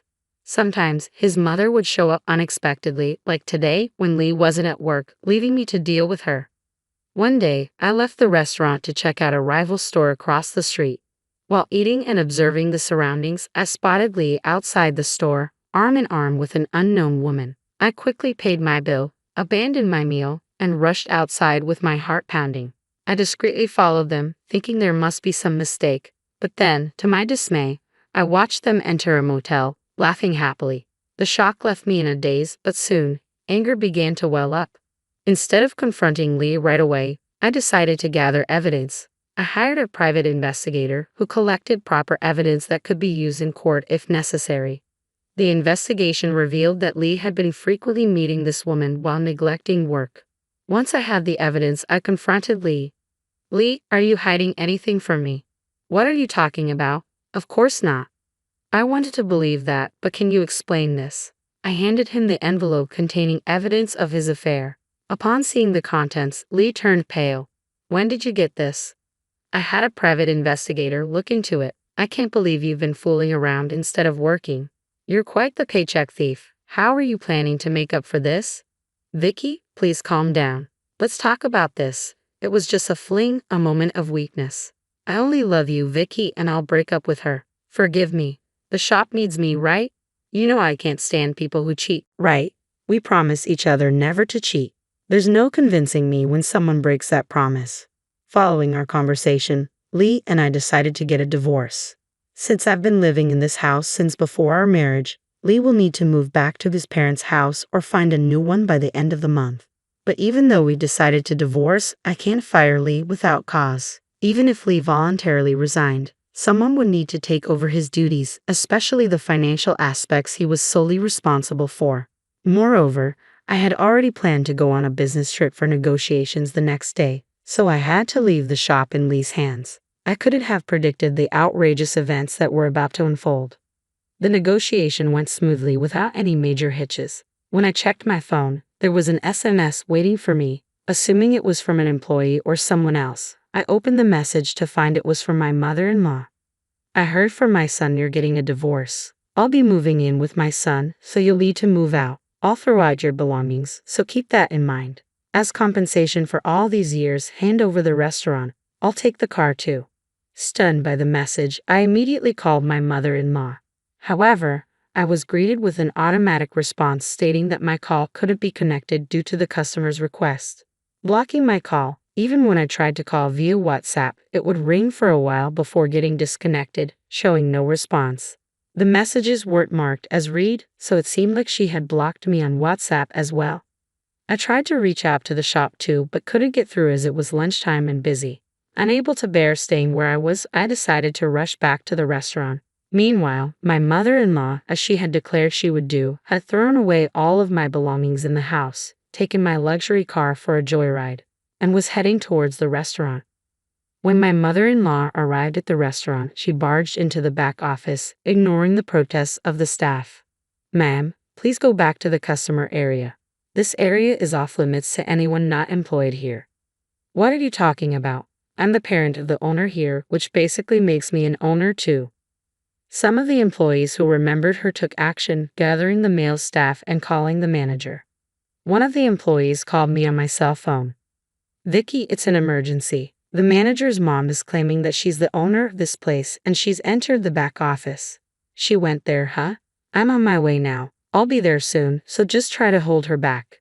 At the store, my husband Lee, who had been called by the employees, was in a frenzy trying to handle my mother-in-law in the back. Mom, you shouldn't have come here. Let's go out the back door and talk. What are you talking about, Lee? This is why your wife takes you for granted. Aren't you getting a divorce? I was asked to help with moving, so I threw away all of your wife's things. Let's live together from today. Now that the troublesome wife is gone, this restaurant is ours. The absurd statements from my mother-in-law caused a stir among the employees gathered in the back. What are you saying, Mom? It's me who's leaving, not Vicky. But Lee, you said you wanted to live with me. You're the owner of this place, and the house is yours too, right? The employees, realizing the situation, were furious. When I arrived back in a hurry, I found my mother-in-law and husband being confronted by the employees at the back office entrance. What have you done with our boss? This isn't your restaurant. Apologizing, I decided to explain the truth to my mother-in-law once again. Mother-in-law, as I've explained before, this restaurant was originally opened by my parents. My father passed away before I became an adult, and since then, my mother has been running the place. When I got engaged, she had a car accident and became wheelchair-bound due to the after effects, so she couldn't come here. My younger brother and his wife decided to take care of my mother, and I took over the restaurant with the long-standing staff members to protect it. Lee started helping with this place around that time. But Lee is the manager and you're the owner, right? So this restaurant should belong to my son. The word manager can refer to both a position above the owner as well as a position below. It depends on the company. You're lying. Lee was involved in managing the store's finances and operations. If he isn't in a higher managerial position, then what is he? He was managing the finances because I'm not good with money, and he's good at it because he graduated with a degree in economics. So I asked him to handle it. But he's not the owner of this restaurant. He's my subordinate. And I'm not the owner either. I'm just a hired manager. The ownership is still with my mother, and she holds the final decision on the business policy. Then I'll settle for just the house and the car. Give them to me. I heard from my son that you're paying the property tax, so there's no excuse. Indeed, I'm paying property taxes on the house, but the house is still under my mother's name and I haven't inherited it. I'm paying property tax as a friend. The car was bought before our marriage, so it's my personal property, not a marital asset. Moreover, since we're getting a divorce due to Lee's infidelity, it's me who should be getting the compensation. Lee has no rights other than his share of the marital assets. Finally seeming to grasp the situation, my mother-in-law looked like a deer in the headlights. Then, in a panic, she made a humble apology. I'm sorry, Vicky. Please reconsider the divorce. I have debts I wanted my son to pay off, so please spare me the compensation. She confessed that she had been eyeing our restaurant for a while, thinking she could do whatever she wanted with the restaurant and its money, which led to her actions today. Mom, what do you mean? You promised to live within your means and not incur any more debts when you filed for bankruptcy. But Lee, you were using the company's money to meet your mistress and take trips. You said you wanted to sort it out before your wife found out. Mom, why would you say that in front of everyone? A squabble ensued between my mother-in-law and husband, revealing another astonishing truth. Thanks to my mother-in-law's slip-up, everything came to light. Lee, what's this about? The two of them kept apologizing, but it was too late. Upon examining the accounts, I noticed some suspicious details. The lodging expense on the receipt for my husband's business trip was exorbitantly high for one person, and when I looked up the name of the hotel, it turned out to be a motel known for short romantic stays. Additionally, there were some receipts from expensive shops that my husband had visited and another from a mysterious jewelry shop dated towards the end of December. I found irrefutable evidence that my husband had been splurging on his mistress with the restaurant's money. I owe it all to my mother-in-law who slipped up and gave everything away. This incident was the final straw leading to Lee's dismissal. In addition to seeking compensation for Lee's infidelity, I also demanded that he return the money he had embezzled from the company. As for my mother-in-law, I demanded compensation for the belongings she disposed of when she invaded my house, the cost of repairs to my car which she damaged while using it without my permission, and a nuisance fee for disrupting my business. All these matters were recorded in a notarized document. Thanks to the attorney affiliated with the detective agency handling everything, including the divorce proceedings, I was able to sit back and wait while Lee and my mother-in-law headed towards financial ruin. Following that, my ex-husband Lee and my mother-in-law came to visit me. We're really struggling to make ends meet because of the compensation payments. Could you consider reducing them? I have no idea. You should consult with the lawyer about that, not me. But we are really struggling even to afford food. We can't apply for welfare because we're working and we have to pay taxes on what we earn. In that case, you should contact a food bank. They can provide you with food that would otherwise be discarded, even though it's still edible. Why do we have to go to such an unknown place? You're being so cold. Weren't we family at one point? You might have been my mother-in-law, but the only person who became family to me through marriage was Lee, and we're divorced now, so you're a stranger to me.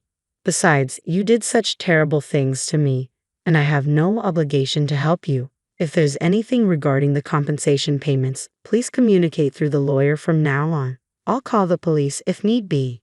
The experience of being cheated on again and having the company's money squandered has added another trauma to my experiences of love and marriage. The first impression I had when I met my ex-husband, that this guy seems like a player and a spendthrift, turned out to be right on the mark. I'll use these lessons in future human relationships and in job interviews. Reflecting on the fact that I had failed to manage the restaurant's money properly, I consulted with my mother and decided to sign a contract for an accounting service, paying them a fair wage to handle things. Thanks to them checking our homemade accounts and receipts thoroughly, they can point out any mistakes and even give advice on how much we can claim as business expenses. I should have done this earlier. I'm immensely grateful to my staff who showed their affection for me by being angry at my ex-husband and mother-in-law for what they did. I decided to appreciate them more than ever. With the restaurant succession for my mother in mind, I committed myself to improving my skills as a manager and business owner to become a person my team can be proud of.